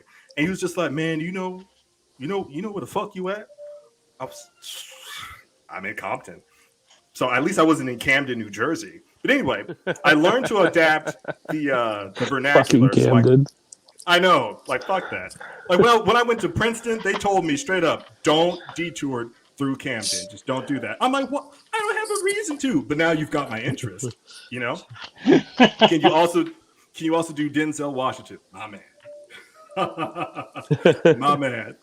Gotta love Denzel. You live very close to Compton. Wow, Jack, you're a brave soul. Atlantic Boulevard. It's a nice drive. How often do you drive down Atlantic Boulevard? I'll let you take time to think about that question. But when back to the girl that called me from Houston, Texas, because she was like in University of Houston, and she told me that it was like 7 or 8 or whatever in the department that were trying to come after yours truly, and I had no idea. I just related to you guys two girls, but there was like 8, and I said I didn't know. I had no fucking clue. I was thinking about, I don't know, equations. I told them before, I'm a fucking nerd. Look at me. Look at me. I talk like a fucking nerd. I talk like a data scientist. I talk like somebody that just, I'm about to give a presentation at the Mississippi Academy of Sciences or some of that bullshit. I did. Okay. I have to know, like, when you do give those presentations, do you talk like that? Or do you talk normally? Oh, I flip between them just to get the audience attention. Okay. I flip between them. That'd be great. Like you're having a conversation with somebody, like, okay, I got to talk now. Then you just like switch to that voice. I'm just like, man, what the fuck? And like, and man, on the other side, you know what I'm saying? This, you know, we got a lot of things that's happening. You know what I'm talking about? And they'll just stop and be like, "What?" And I said, "And thank you for your attention." So as I was saying, they'll never see it coming. He speaks so well. Listen, they said, "What happened? Is it split personality disorder?" No one really wanted to approach me after the presentations because they were afraid. But I said, "Well, that's good news for me because I didn't want to put up with your bullshit anyway." So, you know, to scare everybody off. Yeah, I gotta want to talk to you.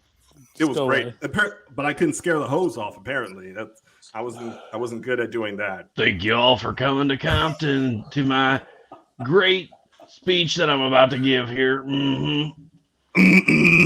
Where the fuck did you get that with? You went all sling blade towards the head. I like them French fried taters. Oh shit, Russ. Well, see, man, that's the funny thing. I got split personalities too. I got Mr. Harry Sachs here, who talks about Blue Balls reviews. I get on here and talk about books. Yeah, boy.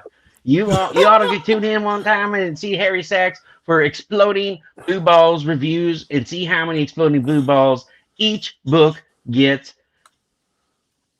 Tiffany, there's going to be Exploding Blue Balls. That's going to be one of the tiers. Exploding. Did we scare her off? Mustard on biscuits. No, he didn't scare her off. Her back's bothering her. She just messaged me and said she's coming downstairs. Oh, okay. So if you see the camera go out and I forget to mute the mic, and you hear clapping. Don't pay any mind to that. It's just me trying to get the kinks out of her back. Yeah, you're trying to realign that C1 vertebrae. That's all. Yeah, that's right. You got to get that C1 vertebrae. Oh yeah, here we go again. I love how they come in here and they just fucking post this shit, man. Here you are. We pissed off the Russians now, you know, with the Putin, with the bottled Putin. With that bottled Putin. Oh, come on! Just come by with some vodka next time or something. Fucking right. Oh, vodka and Red Bull. But cheap vodka too. Always do the cheap mustard on biscuits. Vodka. Just be like, what? Fuck? I like mustard on biscuits. Ain't nothing wrong with no mustard on biscuits. You don't fuck with me or I'll get you with a lawnmower. Nita, I'm sorry. And Russell, oh my God, that's great. I need that. We need you to record that for, you know, everyone has their Kickstarter. They put that little video up. That's what we need this. We need the Blue Balls reviews. That's right. Hi everyone, I'm Brink. I can't believe this. Oh my gosh. One of you turds is going to get smacked in the mouth if you don't keep it down. What are you looking at, Popeye? What are you looking at, you dirty old skank? Jeez, I could smell you from over here. I'm all jacked up on Mountain Dew. You asshole, smell like Brussels sprouts.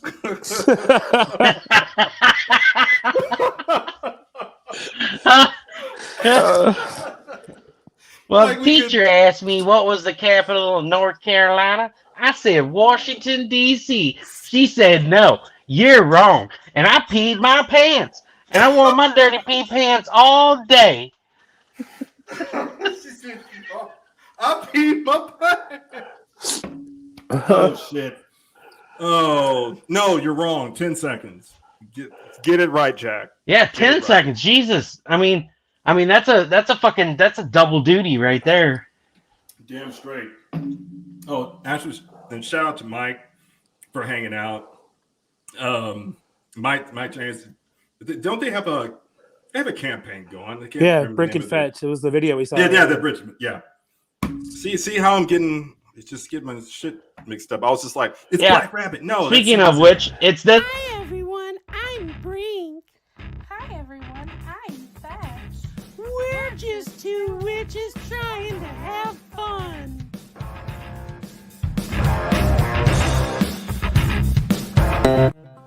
Wow! Hey guys, it's Stuffpool. Whoa, look at those big old hooters. No wonder I've got black eyes.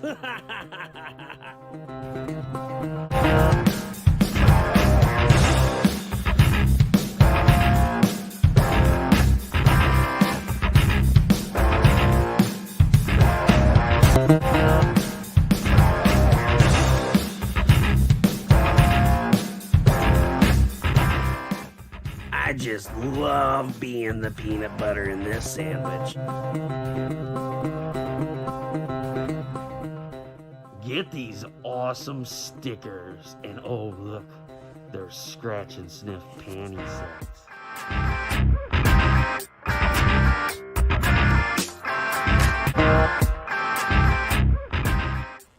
Get on in here, ladies. Oh yeah, that's right, get close. Brink and Fetch just want to have fun? That's a nut and sock, cause you only get one. That's what Stephpool says. What's up, homies? It's fucking Stephpool up in this bitch. I'm from Compton. I'm straight up gangster. Hi, Stephpool.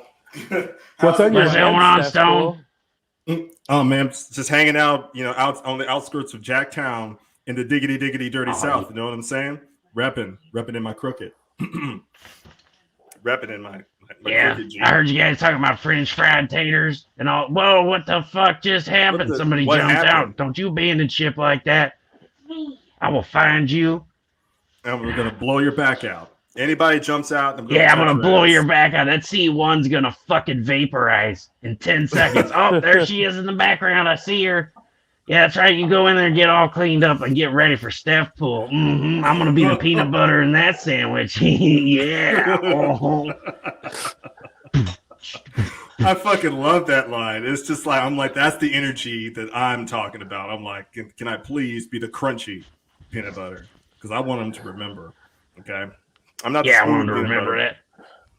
Yeah. So you know what you guys want? You want that Stephpool special? I'll ruin any fucking Kickstarter video you got. $49.99. No, $49.69. That's right. I will fuck your video up. It'll be so damn funny. It'll be unforgettable. You'll get 10 billion fucking thing. I'll fart in a jar. That'll be a stretch goal. We're gonna do it in Ziploc bags for shipping purposes. Yeah, Ziploc bags. We're gonna have dime bag Putin. Oh, that's it. That's the name, dime bag Putin. Dime bag Putin. There it is. Oh shit. There's the name of the campaign. There she blows, and then we got dime bag Putin. That's it. This is gold, motherfuckers. Oh, you're welcome, man. That's only like the 5th time we showed it tonight. Will you keep that shit on replay? What in the hell are you doing back there? You fucking building a fort? What are you? Oh, you getting on OnlyFans for Nita? You gonna make her a new video? She's building a prison for us. All right. Hold on, guys. I gotta go watch OnlyFans. I want to see this shit. It's about the only time I see it. Now, Stephpool, I have a question for you. Do you have a special tier where we can just see your content? Because I think you have a talent. I think you have an incredible talent. To be honest with you, do you have? You guys are in for a big surprise. Stephpool's doing a boudoir shoot. I mean, it's seriously gonna happen, and I'm gonna have the stuff. I'm ready. You ready? All right, you get that microfiber towel because you know what? I got the Stephpoolitas. So we got Marseille. Marseille's already ordered the shit for it. It's gonna be great. She's gonna do a money shot shoot. She's gonna have Stephpool with buck teeth, a redneck fucking swimsuit, and then she's gonna take glow in the dark paint and shit and put it all over her face like a money shot. And she's gonna pose for photos. And then I got Meg and Tiffaney, and so these are gonna be special. These are gonna be special Valentine's Day cards, people. So you can buy them for your friends. You can buy them for your enemies. You can buy them for your alone time with your microfiber towel. Whatever it is that you need to use them for. Yeah. But get it for that special person. You know what I mean? I agree. Yeah. You want to get. It's gonna be fucking awesome. People think I'm joking. I'm gonna fucking get a banana hammock. I'm gonna be doing the helicopter. That's gonna be for my OnlyFans content. Get to the chopper. You took it away. Get to the chopper. Oh shit, Stephpool. Thank you. I'm looking forward. You're welcome, man. I'm looking forward to that. To be honest with you, and I'm going to share it. Going to share it out as if it were Ebola. I'm going to make sure everybody catches it. Okay. Concussions. All right. Very much laughing matters. Oh yeah. You know, I bumped my head that one time. Like I'm not ashamed to say it. I was banging one day, and I bumped my head. I was just like, well, shit. When you get in the zone, in the bone zone, but you got to wear a helmet. You know what I mean? So I said, well, the next time, if whatever lady gets cursed to be with me again, she's going to learn that I'm going to put on the safety helmet before we start banging. All right. And if she says, well, why the helmet? I'm just like, you just got to see. Just hold on. You're going to find out. All right? Halfway through, he's asking her to hit him with a lamp. with the rock salt lamp, because yeah, that's the thing that I love doing though. I love doing voices. Like I want to fucking do voice acting so bad. It's so much fun. Hard. Like it's hard to get into it, man. You know, Russ, I've been trying to like. He just crushed your dreams, Russell. Just like a one statement. It's hard to get into. But I'm even harder. All right. So can I just say that?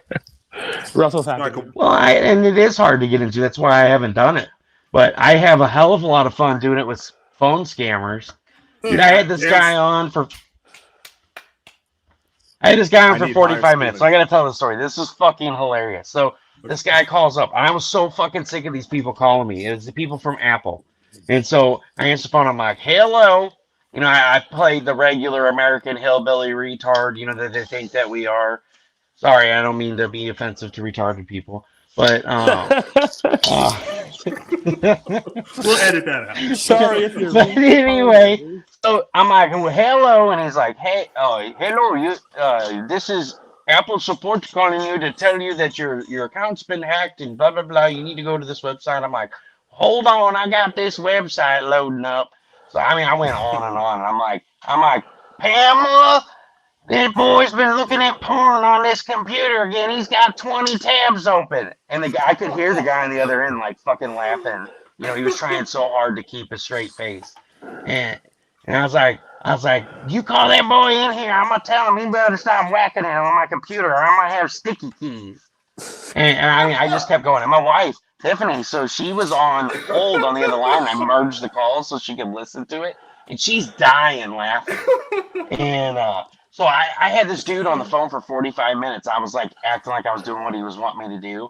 And then the last thing, he wanted me to sign into this mirror app on the website that would allow him to see my screen and then go there and watch me enter my credentials in so he could steal it.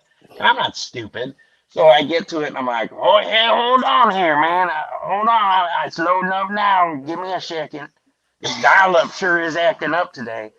And so he goes, what does it say on the screen? And I was like, well, I'm looking right here and it says, beware of this stupid scamming piece of shit. And it pissed him off. Like, you know how usually they hang up on you? He's like, fuck you. No, he didn't. And I'm like, fuck you. And he's like, fuck your mother. I'm like, dude, everybody's had a ride. He's like, what's wrong with you? And I said, he's like, were you born this way? I was like, yeah, I was fucking born awesome. I mean, he went on this tirade. It was fucking hilarious. It was 45 minutes. My wife was like, just cut it off. Just cut it off. And that's why I was like, finally, I was like, fuck it. You know, I told him. But it was great. You made his day. You are extremely special. Thank you, Jack. I need hires? I need a higher ceiling. Is it my hair? You need to go out, kid, and play with your hair, just like. Hi, Thomas. We weren't talking about dicks or anything. Or we weren't talking about never on here. We didn't talk about anything graphic at all. No, we don't. At all. Yeah, we didn't talk about Blockbuster either. None of that. I'm glad to see that. And Thomas is late. He must have been fucking running that Blockbuster museum after hours. Cleaning up all those food stains behind the bead curtain. Expensive. He has to keep it going. That's expensive, you know. He did 7 showings today. He doesn't have to show anything for the rest of the month. Wow, not for 10 grand. I mean, fuck, he made $70,000 today. Jeez, that dude's fucking rolling in dough. And he didn't have to sell any farts. Like, imagine that. Like Thomas found a way. Oh no, those are natural. You know, he had the popcorn. He just farts up popcorn. He just farts in the room. Okay, gotcha. Yeah. It's like it smells like popcorn in here. No, it's just my fart. I gotta fart up all morning, so when people start coming, they smell it. Oh shit. Yeah, usually when people start coming, you can smell it. They walk in the door with it. It's just, thank you, Thomas. Thank you, Thomas. Thank you for showing us the way. But that's the best, man. I get bored at work. I drive all day at work, so sometimes when I take these calls, I'm like, just like I fucking hang up on them. And then other days, I'm like just in a bad mood and I need some entertainment, and I'll just lead them on for like hour, 2 hours, and my wife will be like, "Why haven't I heard from you all day?" I'm like, "Oh, I've been talking to scammers." You know, and the best part is you know, I'm taking time away from them to actually scam somebody that's naive enough to fall for it. Correct. You're actually doing the general public a service. You are. Right. So that's why I think about it, because you know, there's been some law that was passed in Mississippi because there was like scamming too many of the elderly or whatever, in the Mississippi Bureau of Investigation, they stepped in, yada yada yada. And so they passed some sort of, you know, legislation. So I saw this dramatic reduction of scam callers, but that kind of hurt me. You know what I mean? On my end, because I was like you, Russell. I'm leading these motherfuckers along, like Chevelle, leading them along. You know, and I give them like the dirtiest black voice, and I put my pitch up a little bit higher. Be like, "Hey man, who it is? Who just calling my motherfucking phone? Man, what the fuck you want? Hey, is this Big T? Man, you don't even sound like Big T. What the fuck? Oh, okay. Like, what you selling, man? What you selling? Man, I got everything. I buy 2 for $5. Niggas got all this up the way. You know what I'm saying, man? You know what I'm saying? You know what I'm saying? It's like, sir, we're just trying to tell you that you have won a carnival trip to Caribbean. Can you please give me your social security number? Man, you trying to get my what? Okay, I'm giving my social security number 366-555-2400. You know what I'm saying? Write that shit down. 2 for 5 pennies. Add that shit up. And then you do that shit for like an hour. And he's being diligent. This guy was being diligent, right? He said, "So do you have one this? Can you please give me your credit card number so we can have to make a hold of it account? It's temporary." I said, "You ain't gonna hold nothing." I said, "The only thing you gonna hold is this dick, motherfucker." You know what I'm saying? You can hold this motherfucking dick. And then I hung up on him. He never called back. It was a shame. And I don't know if that's a function of him being scared that he called like a. You're like, I miss him. He was so nice. He was nice. He was a nice scammer. He was nice, and you were so mean. I was so mean to him because I was just like, only thing you gonna hold is this dick, motherfucker. And you know, I hung up the phone. He just took someone's my favorite thing for to like do. $6,000 for life savings. So you're good. Oh my gosh. I'm good. Yeah. So my favorite thing to do is when AT&T is really good about it. It says spam call. Yeah. And I'll answer and I'll be like, "Hello, and thank you for calling the Hangwo Chinese restaurant. How can I help you today?" And so one day I answered it like that. I'm glad I'm not the only one. I'm glad. Thank you. And I answered that. I was like, "Hello, thank you for calling the Hangwo Chinese restaurant. How can I help you today?" And it was somebody who's like, "Russell?" And I'm like, "Yeah." He's like, "Hey, this is such and such with," and then he started busting up. He's like, "What the fuck's up with the Anglo Chinese restaurant?" And I was like, "Dude, I get so many fucking spam calls. Like, what the fuck number are you calling me from?" What do you call? He's like, it was a customer of mine at work that was calling to ask me a question about the fucking Centeron that monitors their oil, and he was so confused. There was like a 10-second pause. He didn't know if it was me or if he actually called the Chinese restaurant. He's like, "Russell?" I was like, "Oh my god, that's been bad. That backfired on me big time." I was like, and so I ended up, I was in the fucking area and I had to drive by there, and he's like, "Dude, I'm dying." He's like, "Hang low Chinese restaurant." He's like, "I'm gonna start fucking answering spam calls like that." He was careful. He was like, "Russell." He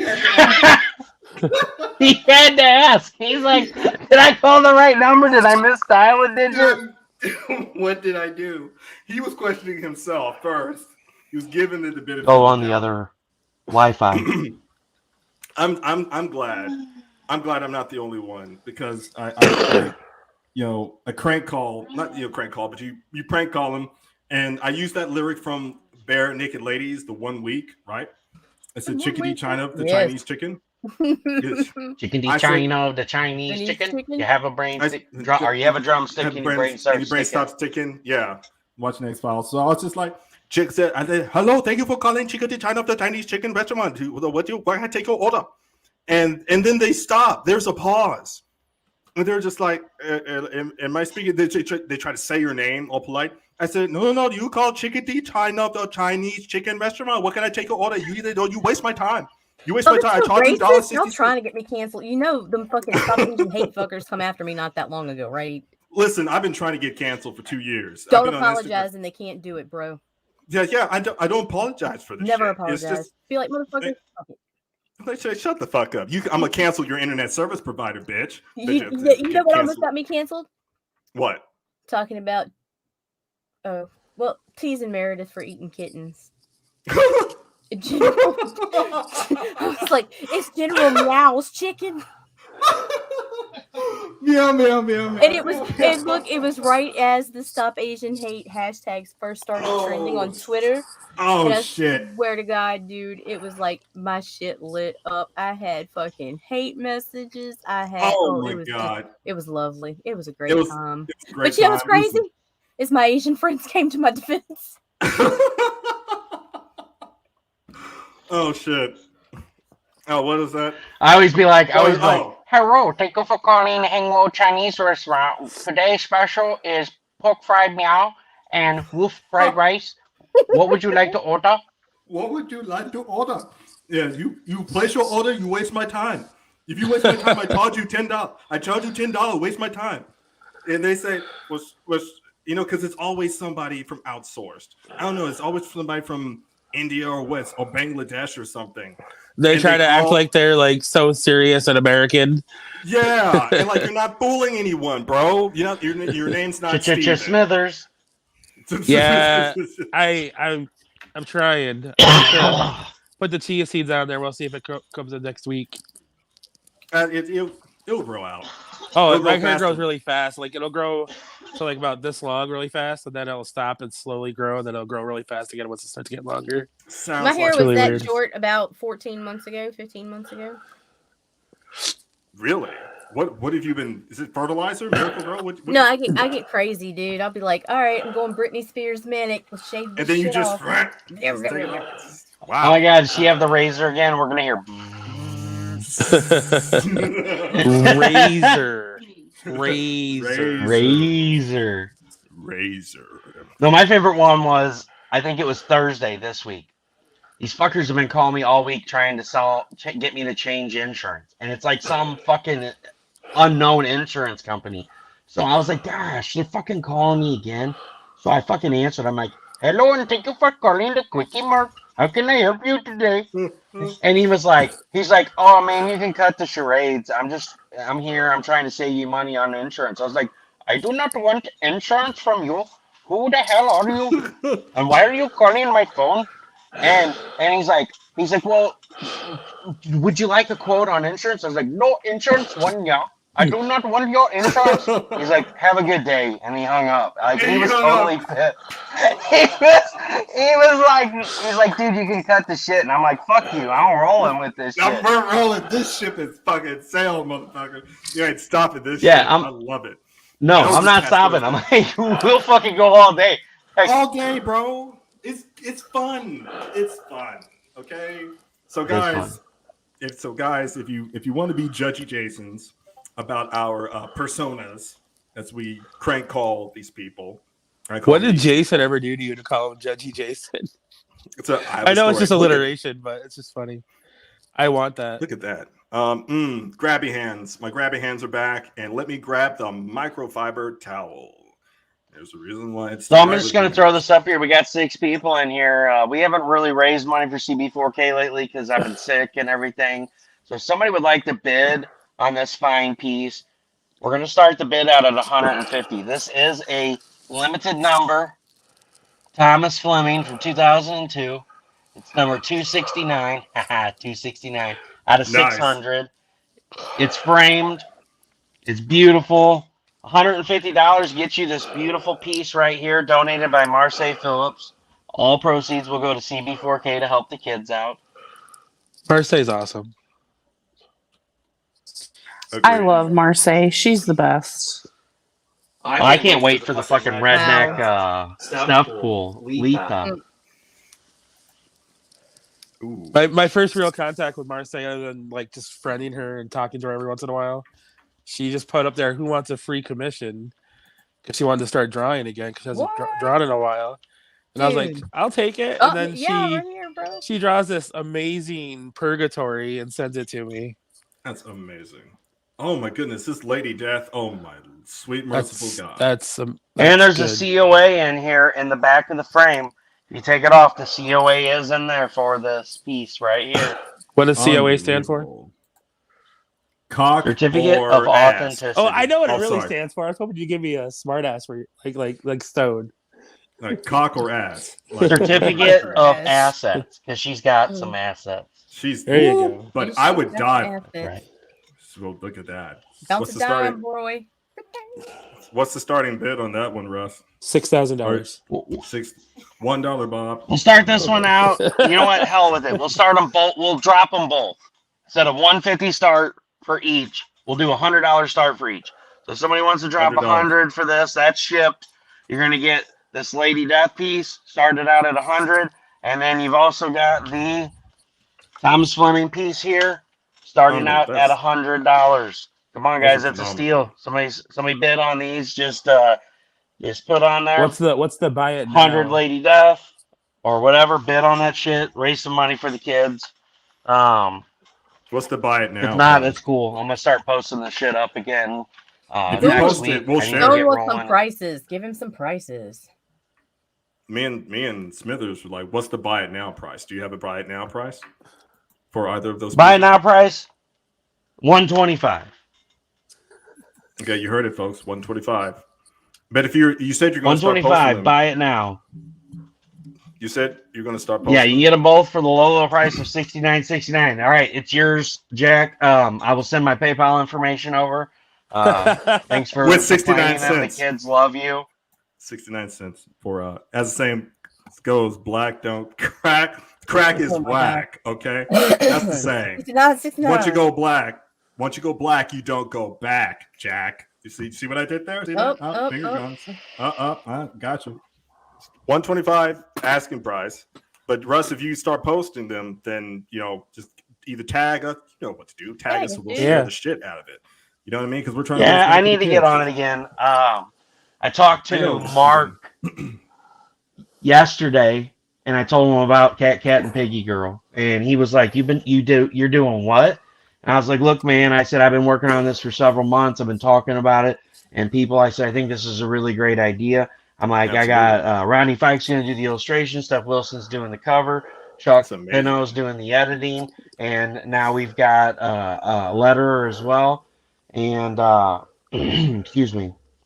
And I said, we're doing this comic. I'm like, it's CatCat and Piggygirl. I said, I thought for months trying to figure it out. One night I was just like, I got it. And Tiffany's like, you got what? COVID? What? And I'm like, no, I got the idea for it. I'm like, it's been in front of me the whole fucking time. I'm like, Roger and Adriana always take CatCat and Piggy with them everywhere they go. Kids always take either their blanket or their stuffed animal. I'm like, this is, so I'm like, this is a great idea. And so, they get their superpowers from their stuffed animals. And then I told them about the idea of moving forward. I was going to build a page that kids could submit pictures of them with their stuffed animals, that maybe the stuffed animal they got from CB4K they could post, or the one they brought from home, or an action figure or whatever. And I was like, then I'll draw one of those kids to be in as a sidekick in the next issue. And then not only that, but these kids can bond through the page, because maybe this kid had, heart surgery, and this kid's getting ready to have heart surgery and he's scared. This kid can reach out to this kid and they can talk about it and say, hey man, I did it. It was 2 weeks, but I made it through it. And so it could be a bonding experience for these kids to have a community where they can talk to each other and and find hope, go on adventures in their head with their stuffed animal. Oh, maybe my stuffed animal gave me superpowers. Get them out of their element and make them excited, because, hey, I could possibly be in the next issue and be immortalized in this comic. For sure. And so, and Mark's like, I love it. He's like, that's a great idea. He's like, damn straight. I can't believe you're doing that. And I'm like, man, I do care about these kids. And so I was telling him, my idea is I'm going to do 100. I'm going to sell them, try to raise the money to print 1,000 of them. And I'm going to reach out to a couple of printers and say, hey, I'm doing this for a charity. Can you cut me a break on the books and, possibly buy more books? Will it happen? Maybe. But I'm gonna try my ass off, and I think it's We can only awesome. try, my friend. And I'm really super excited about it.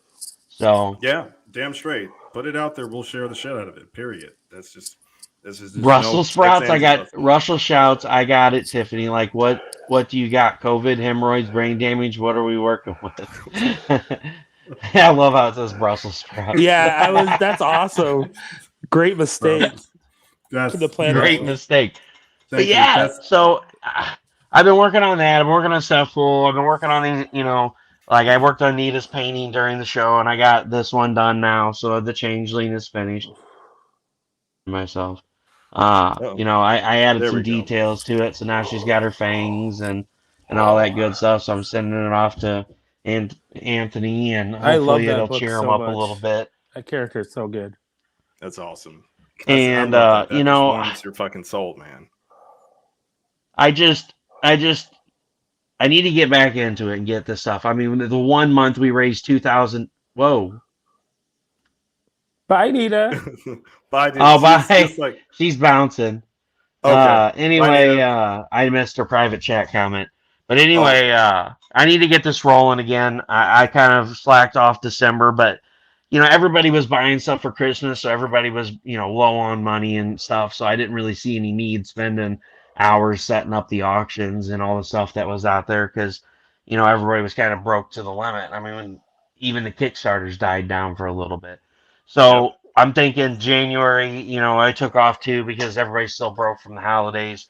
And February tax season starts up again. So hopefully, February things will pick back up. And I can start sending money over to them again because I think Mark almost passed out when he seen that I sent, $1,500 over that one night, just from the auction. He was like, Wow. he messaged me. He's like, is this for real? And I'm like, yeah, we had a good night last night. We sold a bunch of stuff. I said, hopefully this will ship some books because it's like $25 a box for them to ship a box to a hospital. So imagine $1,500, all those boxes that went out just because of the comic community, like Marseille donating, these limited. She's like, when I visited her in Florida, she's like, here, take these with you and auction them off for CB4K. And I was like, really? I wonder like, if she got those like, from her uncle. Like her uncle died like a year ago or 2 years ago, and she got a bunch of his comics and like her art stuff, and it's either her uncle or her dad. But yeah, that's awesome. That's very generous. Here, show them that. Okay, so whoops, I removed you from wrong button. Sorry, folks. Okay, can they hear me through your mic? Can you guys hear her? Yeah, I can hear you. So I was like looking for, because Russell wants me to do this mug, so I was looking up SVGs. So What the motherfucking Tilt it fuck? down. Tilt it down. I like my men how I like my food in my stomach. In my stomach. and that's the SVG that I came across. I love it. The arms are penises. Look at that shit. This is gold. Wait, this is gold. Wait, that's what we got to do for the tumbler. Put that on the outside of the tumbler and put like the spermies on the inside. Yeah, buddy. That's what I'm talking about. That's it. That's I was okay. like, oh my god. Okay, well, I will save this then. Okay, here's a one-liner. Spill your nuts in my guts or something. I don't know. It just popped in my head. I don't know how we can use that, but that's what she said. No. It didn't just pop in your head. That's exactly what you get women to say to you. Is that what they say to me? Thank you. Yeah. I appreciate that. Wishing you much happiness. Happy. I get it.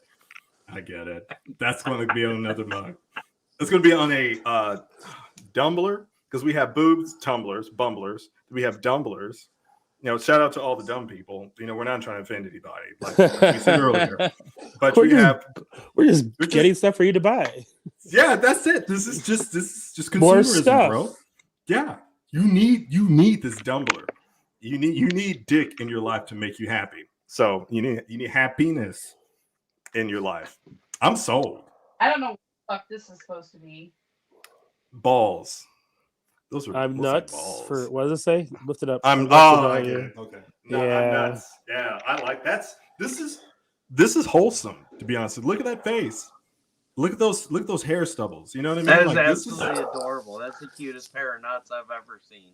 I think we can. And trust, he's seen a lot of nuts. All right, face. All right, let's just These put it out nuts. That's what you should say underneath of it. These nuts. Got These nuts. Got him.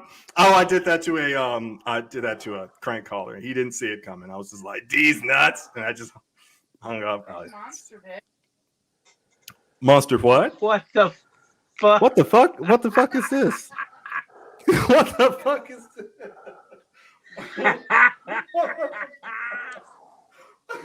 Monster dick. The one-eyed dick. Oh, shit. That's my whole. The one-eyed dick is the one with the mononucleosis or whatever, and then the one with the two eyes. Those are some hairy, bro. But they're cute. You call him Hairy Nuts. That's his name. Hairy Nuts. So you guys remember when Taco Bell used to have like the $2 like meals where you get the bag of Doritos and they had they were lettered. They were like A, B, C, D. Yes. And I had an employee who, when people ordered over the drive-thru, they ordered the D, which was like a 5-layer burrito, a bag of Doritos, and a soda. He would just say, you like the D. And like half the time it's like people didn't understand the joke. And one time there was this like car full of teenage girls after school, and the dad was there, and he's like, I'd like a D, and Chris was like, you like the D, and I just fucking couldn't stop laughing, and the girls in the background are just laughing around their dad. Their dad's just like, "What's so funny?" Like he had no idea. He didn't know. He was just a victim. Looking back on it, maybe I should have said something, but man, it was so fucking great. No. You don't say anything. You just let it ride because he liked the D. He liked it. Oh, hope he enjoyed it. And it's better when they responded like, yeah, I love the D. It's like, yeah, that was great. And they're not knowing what they're saying. That's the thing. Like you get like a grandma. It's like, yeah, I love the D. It's my go-to thing. Fucking amazing. Real. Do we want cute on the coffee cup? See, they have these. Oh, look at them. They're adorable. They look like those like Star Wars characters. That's a great idea. Yeah. There's like actual real. We can. Or there's ones that look like flames on it. Oh yeah. You could put that on your motorcycle. I was gonna go out and get that tribal tattoo on his forehead. Oh yeah. Oh my god. Okay, you got the standard template. Okay, yeah, let's rock and roll. But that previous one was a tramp stamp. That previous one looked like that was a tramp stamp if I've ever seen one. They're so cute, Nita. I know. You need to go back to the cute nuts. You need to do that one. Yeah, that's a great fucking Valentine's Tumblr. I'm nuts about you. Bro, I'm nuts about that. Would sell the fuck out. Can we launch it? Can we launch that Kickstarter on like the 13th? No, Look at him. The hairy nuts. Yeah, the Hairy Nuts. His name is Hairy Nuts. And he just wants to be with you. Harry Sachs. Harry Sackley. Yeah. Look at him. Oh, yeah. Look at that. How could you? Valentine's Day tumblers. Oh, Valentine's Day coffee mugs. Coffee mugs. I can see it right now. Somebody's like, that's a really ugly upside down heart. Oh, yeah. Yeah. Because I'm T. Baggins, and that's my name. I don't give a fuck about fortune and fame. Fame. Bitches and hoes. It's what I do. I'm going to pull out and splooge all over you. Over you. Once upon a time in the land of Loopy-Doo, I said, whoopsie-doo, here comes the mad goo. I'm so sorry. I'm not sorry at all. Oh, my God, T. Baggins. That's the fucking, that's the Hobbit and the fucking Hobbit porno. What the fuck? What the fuck, Ross? What the fuck? Fucking Hobbit porno? All right. My owner beats me. Rocking the Hairy Nuts tumbler or coffee mug. I want one. We're gonna be rocking the samples, Jack. We're gonna be holding them up to the camera and be like, "Don't you guys want this?" Product placement. We got to fucking prime the audience for the Kickstarter, right? You know. Right. We got to prime them. I'm ready. Let's do it. Let's fucking do it. Fucking samples. I'm. You guys know, 150,000, 200K, easy. Yeah, 200K. No one's doing this. And the 250K stretch goal is that's not the jar. finish. Bit Putin. Russell takes a shit in a jar and sends it to you. Fuck it. What? That is so fucking creepy. That's actually kind of disgusting. Wow. Is he stroking his beard? Yeah, it took me a second to see like exactly everything in it because the beard messed it all up. You're gonna rock negative space. But nobody's gonna mention or talk about it at all. You're just gonna keep showing the car every time and take it. What? Oh my god, that's unsettling. Santa penis. Why are we back on that again? We already said it was fucking creepy. My god. Somebody woke up and they said, you know what would be a good idea? Santa penis. And then they illustrated it, and then they posted it. It's just like that dragon drowning that poor lady in its cum. You know what I mean? And then somebody edited. Okay. Sorry, I had to bring up old shit. No, I'm just like thinking about the editor reading the books. Like, what the fuck? But they're paying me, okay. Guys, I got it. We can do Spaceballs, so you can have Darth Vader. Okay. I don't want Disney coming after us. Disney, listen. Disney can grab these nuts. All right. What we're doing, we're teaching the children. Okay. This is extracurricular material. Ooh! In hand solo.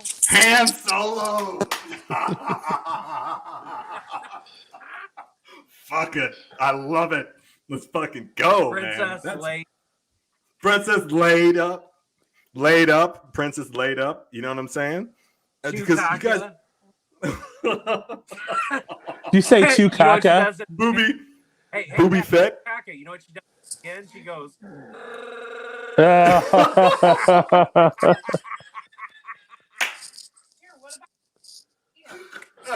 What?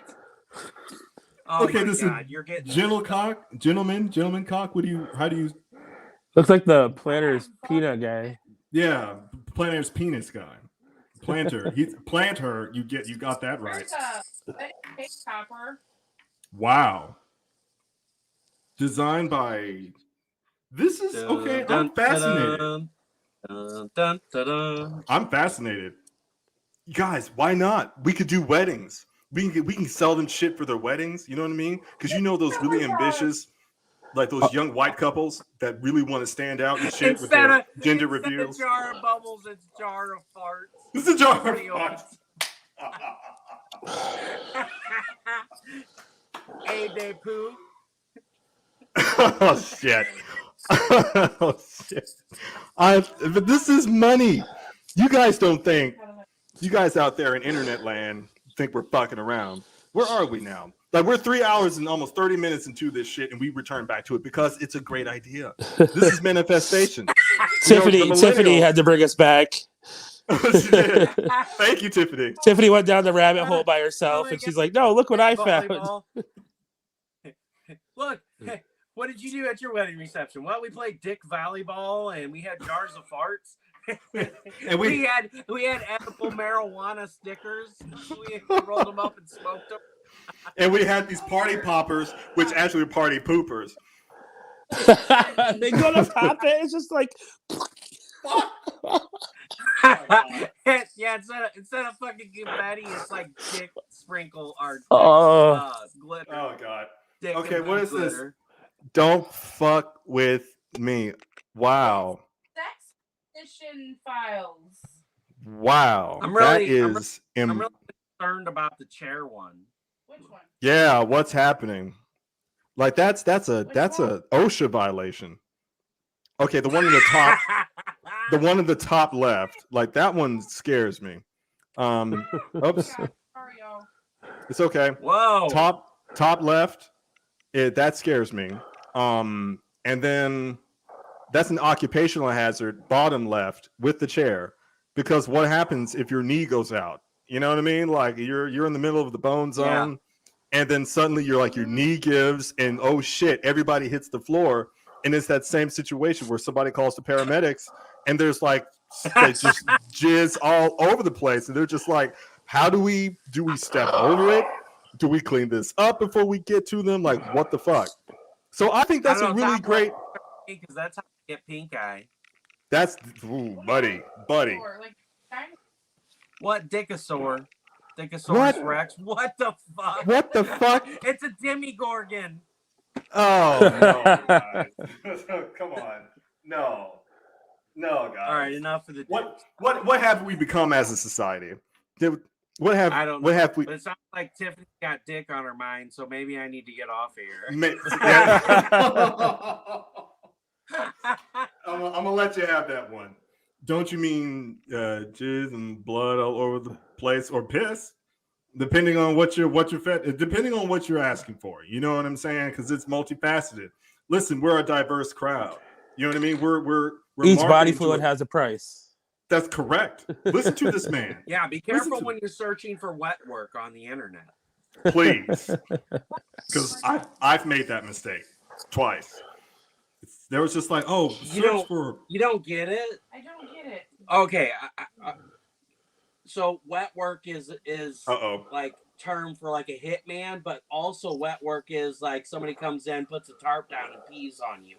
Oh God. Yeah. So, sorry, folks. I had to. Sure, Tiffany, you're really offended. Yeah. Sure.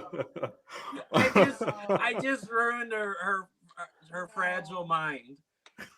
Russell's like, shit, there goes sex for me. There goes my 10 seconds. Hey, what's that Dave Chappelle R. Kelly song? Drip, drip, drip. So drip, drip, I'll piss on you. Haters I'll piss on I remember one of those skits where he's like, I ask her for her ID, and her grandmother has to vouch for her. I remember that. Show. Yeah, I remember that. Fuck, R. Kelly just went to jail, didn't he? Yeah, they just locked him up. Yeah. Wet work. What does Jack say? Russell looked up wet work because he wanted to. Oh, stop it, Jack. Okay, personal foul, Jack. 20-yard penalty. Back in high school, we used to fuck with everybody that didn't know anything about computers. And they'd be like, hey, we need to go to the FBI website. It would be like, yeah, go to FBI.com. And back then, it was for fucking idiots. So they get on it and just be like this loud noises and sex noises and like pictures of boobs and they get in so much trouble, get kicked out of the library. The worst fucking thing when we were in high school and in junior high was goatee.ca. How many fucking web links went to that guy bent over with this asshole spread? You could fit a fucking telephone pole. It was like, yeah. Every fucking thing on the internet, you'd be like, what is the square root of 144? You know, and then it'd be like the first link you click on it, it'd be like, what the fuck? Those were great times. It was fucked up, but it was amazing. Because the school tried to fucking like block all of that, but people would keep fucking making new links for shit. They made new links.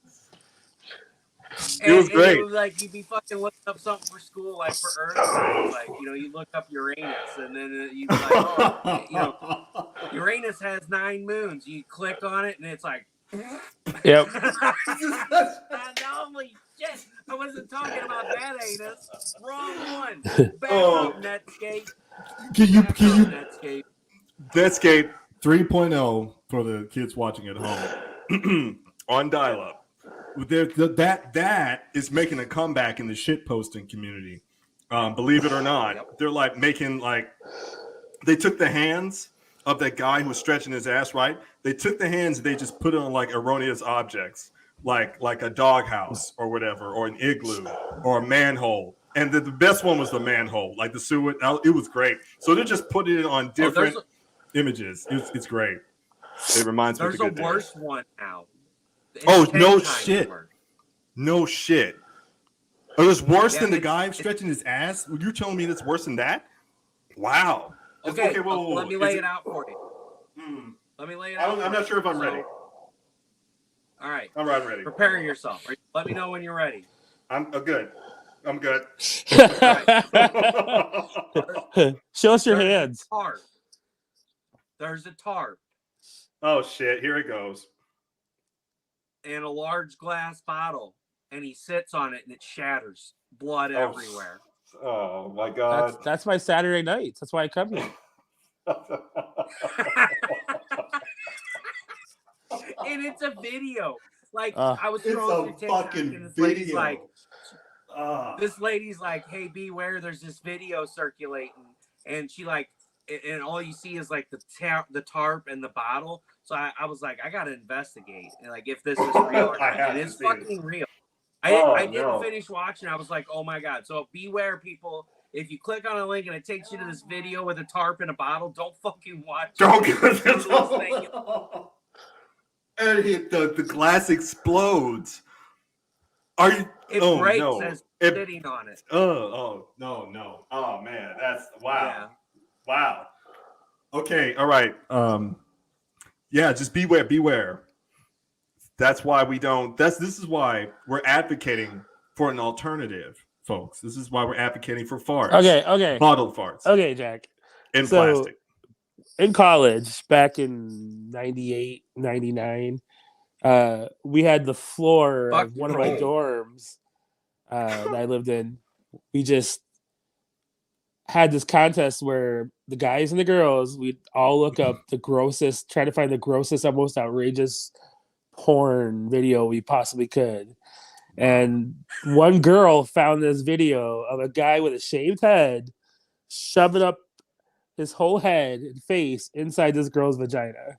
Wow. So she won, and I think that stopped the contest. I don't think we did it for a while after that. I would have said, all right. that's it. Yeah.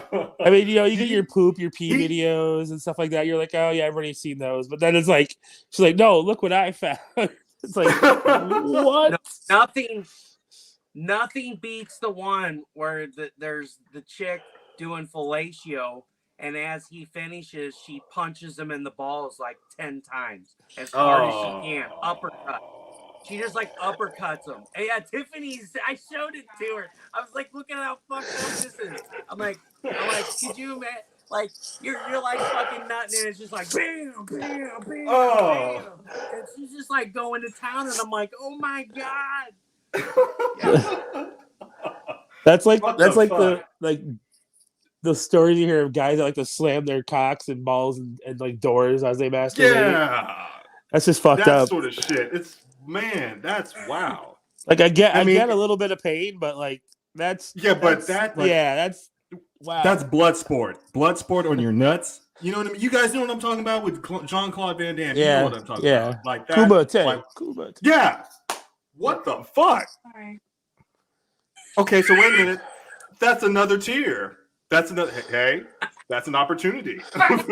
Okay, even though we were saying, hey, that's enough. Listen, $300,000 tier. It's the ball buster tier. You thought we were done with finish him. Nope. Yeah, Thomas.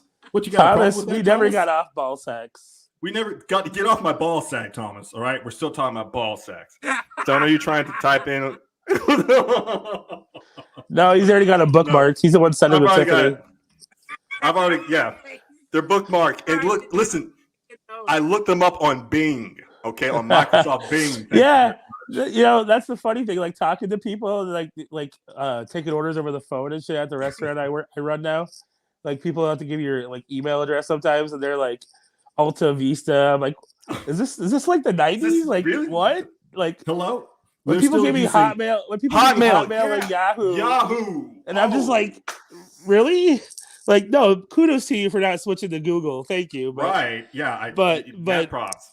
Damn, like at least get something else. AOL.com. Somebody give me I'm just like, are you paying for it still? Like, do you get the CD in the mail? Like, how much do you pay for it? Yeah. You took me for a Bixby guy. Bixby. No. No, it's We're starting Zaxby's. this- Zaxby's. Okay, so we have that's an upside down heart. So we'll sell them. Look, hey, Smithers, our target audience is actually Target. Okay, because when the moms walk up in there with their, and they get to pick their kids up from soccer practice, right, or volleyball or whatever, and they go down there, they see this. Oh, this is be nice for little Noah. Does he have a crush on you? Blah blah blah blah blah. They pick up these mugs, and it looks like a heart. It does, but Noah's going to know, or Nathan, or Braxton, or whatever the fuck his name is, and then he's going. It's Braxton. It's Braxton. Okay, It has to be Braxton Braxton. Taylor. Braxton. Holy fuck! You just made it even worse. Braxton Taylor. I was like, he can't get any whiter than that. He's a Braxton Taylor. Oh, I know these. What's his last name? Come on, go for the whitest last name you can. Dean. Dean. Braxton Taylor Dean. Holy fuck.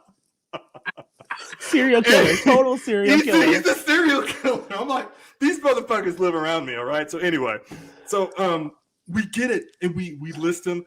Target's not going to know. They think it's just going to be upside down, like Tiffaney just showed us. But they don't know the inside joke. But these people on the other end, this is how we build our consumer base. We have to start where they are, right? And I don't believe it's any Latinos buying this shit. I don't think that there's a lot of either Mexicanos or Asians buying this. So we know that it's the Caucasity that's doing all of this shit. So we have to go to your demographic base, and it's Target or Bass Pro Shops. Okay, Yep. Somewhere in there, we can make a lot more money off of Bass Pro Shops, especially the one in Las Vegas. You know what I mean? We gotta hit them in the ball sack, the $300,000 tier. That's the blue balls tier. I love it. I'm just thinking like Braxton Taylor Dean. And for all the viewers out there, he goes all American Psycho because people start calling him BTD instead of like actually saying his name, and then like all of a sudden he's killing all his like coworkers, killed his former high school friends and shit. Because their business card's better than his. It's just that much whiter. Hey, wait a minute, guys. We got to rate this. We got to rate this show. Okay. All right. 5 exploding blue balls. Oh shit. Blue balls reviews. Comic and book talk. See that, guys? This is a family show. You want to educate your kids about blue nuts. Okay. Listen. We're educating them so they're not these people that keep buying this shit. I was actually listening to NPR one day on my way to work, and there was a woman on there, a psychologist, talking about people that have like serious fetishes for like pee and butt stuff and poop. They talked about this on NPR. Yeah.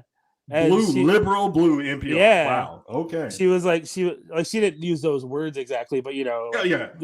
But she was like saying because their parents made it so hard for them to talk about poop and pee and farting. It's like that, like they're so strict about it. So now that they're adults, they're just like, ooh, that's taboo. Now they want to just go balls to the walls with it. Yep. Wow, that's what happened. The windows to the wall. No, to I'm sweat actually. Drop down my balls. I have a cold, unfortunately. No nose candy habit anymore. Oh, no candy. No, he can't do it. But Thomas is giving me shit, even though I haven't seen him in. Still waiting for the dick glitter to come in. Imagine he just does a line of dick glitter, so we can get more backers on the Kickstarter. Do like and then the next day, they're like, "Smithers is in the hospital. What the fuck?" Then the video sources online of the video, like he just did this huge line of dick glitter. That's all it was. And then it gets famous on TikTok, and it's the new TikTok challenge. So I mean, hey, it's for a good cause. No. See, I'll die for a good cause. Why not? Instead of he becomes the next My Little Pony. He shoots dick glitter out of his ass. Is that like a Care Bear? That's just like like the old Care Bears. They have like the shit. The Care Bear stare. Right? He's got a big penis on his chest. You know, he's shooting. Somebody said this like Melvin and the Chipmunks. Oh my god, I gotta be. Oh, that's fucked up. That's really... Seriously, Alvin. What the hell? Hello, Tiffany. I tell you. All right. By the way, nope, it didn't fix the sound. They still sound like Alvin and the Chipmunks. Every time Tiffany would talk to your mic, I think something's wrong with my headphones. It's like she get really quiet. Yeah, I think she's. Am I still saying?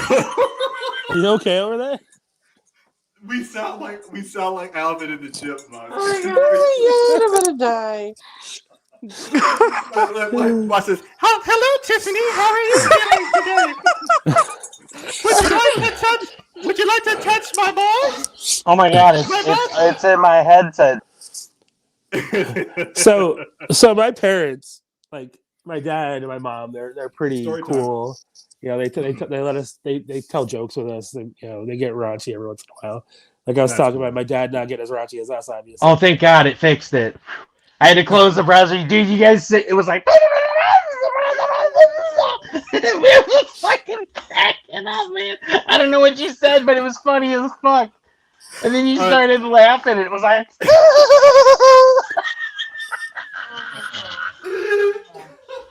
I thought Tiffany was gonna fucking pass out. You're welcome. I deleted myself. So my mom, my nephew Dylan, and I are sitting here. My dad comes home from work, and my mom, he's like, "What's for dinner?" And my mom's like, she didn't hear him because my mom's like partially deaf, so she was like just blew him off. And my nephew goes, "Fish sticks, Grandpa. Fish sticks and fries. You like fish sticks, Grandpa?" And he's saying fish dicks, not sticks. Fish sticks. To his grandfather, by the way. And my dad's like, "Yeah, I like fish sticks, you know." And Dylan's like, "Oh, you like fish sticks? Are you a gay fish?" And my dad just like thought it was like so funny. He walked out of the room, he comes back in, and he's like, "You like fish sticks, Dylan?" And Dylan, without a fucking like even thinking about it, just goes, "Yeah, I like fish sticks." My dad's like, "What are you, a gay fish?" And Dylan's like, "I'm not a gay fish, but 20 seashells is 20 seashells." 20 seashells. And I'll tell you, like, I never see my dad laugh so fucking hard. Shit. But 20 seashells. It's 20 seashells. You know that running joke, like, I'm not gay, but $20 is $20. $20. 20 bucks is $20, bro. I'm not gay, but $20 is $20. I fucking love it, man. Oh, shit. Guys, I hate to tell you this, but I'm gonna roll. I'm gonna roll too. I'm gonna shut this bitch down. I don't know how we were able to manage all this bullshit for what's that say? 3 hours 40 something minutes. Oh, dude, we went for like 6 hours one night. We went till fucking 2 o'clock in the morning, dude. We were rolling. We had like 10 people. I had to work at 6 a.m. and I was like, I'm gonna go. It was like 1:30, and then we just kept talking. They're like, I thought you were gonna go to sleep so you can work. I'm like, I don't need to sleep. Happening. All right, guys. So we're gonna roll this one last time. We're gonna say our goodbyes, and we're gonna shut this bitch down because it's late. Everybody's got stuff to do. So let's roll this Brink and Fetch one more time. The link is in the description. Go back to shit, and here we go. Hi everyone, I'm Brink. Hi everyone, I'm Fetch. We're just two witches trying to have fun.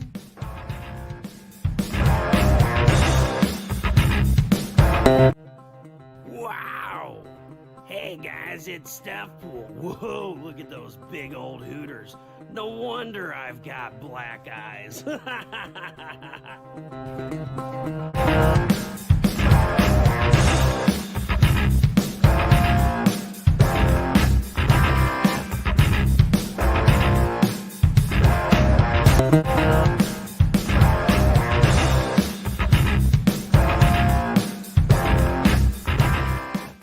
I just love being the peanut butter in this sandwich. get these awesome stickers. And oh, look, they're scratch and sniff panty sets.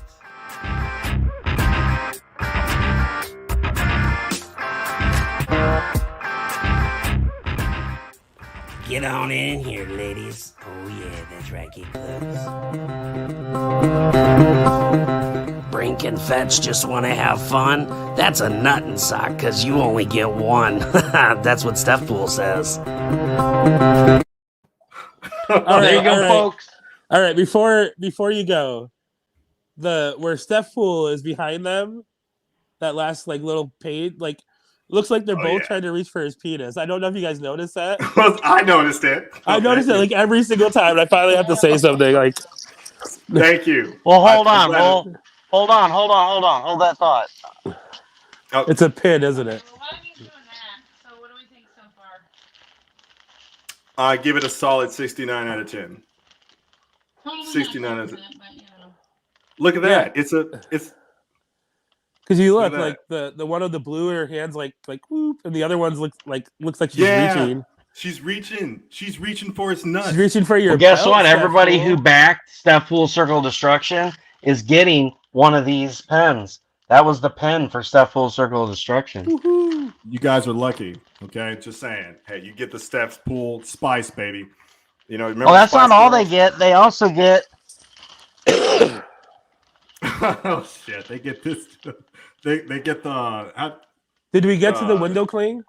Or we didn't get that far. Yes, you did get to. We did get to the window cling, so everybody will be getting a window cling. Dude, I want to buy like 50 of those and just go around Walmart and just put them on people's cars. Well, I'll make an extra 50, okay? And I'll just charge you the difference for it. I don't think I have that much ambition to do that, but that sounds like a fucking great idea to do. That's people coming out there like, what the fuck is this popsicle hand on my car? What's this doing on my car? Where did this come from? But everybody, thanks so much for watching the show. Thanks so much for supporting indie creators. Thanks for hanging out with us on our goofy jokes. Please go back. Brink and Fetch just want to have fun. BlackRabbit from Outpost 426 Studios. Go back. Wendy Steen Shaner's Naughty Fairies Con 3.0. Go back. All these awesome projects that are going on and happening now. Don't forget about Unstable Frequencies from 183 Degree Studios. Everyone, this has been Russ Explode Studios with projects that will blow your mind. You guys have a great rest of your weekend, and we'll see you tomorrow night. Have a great one.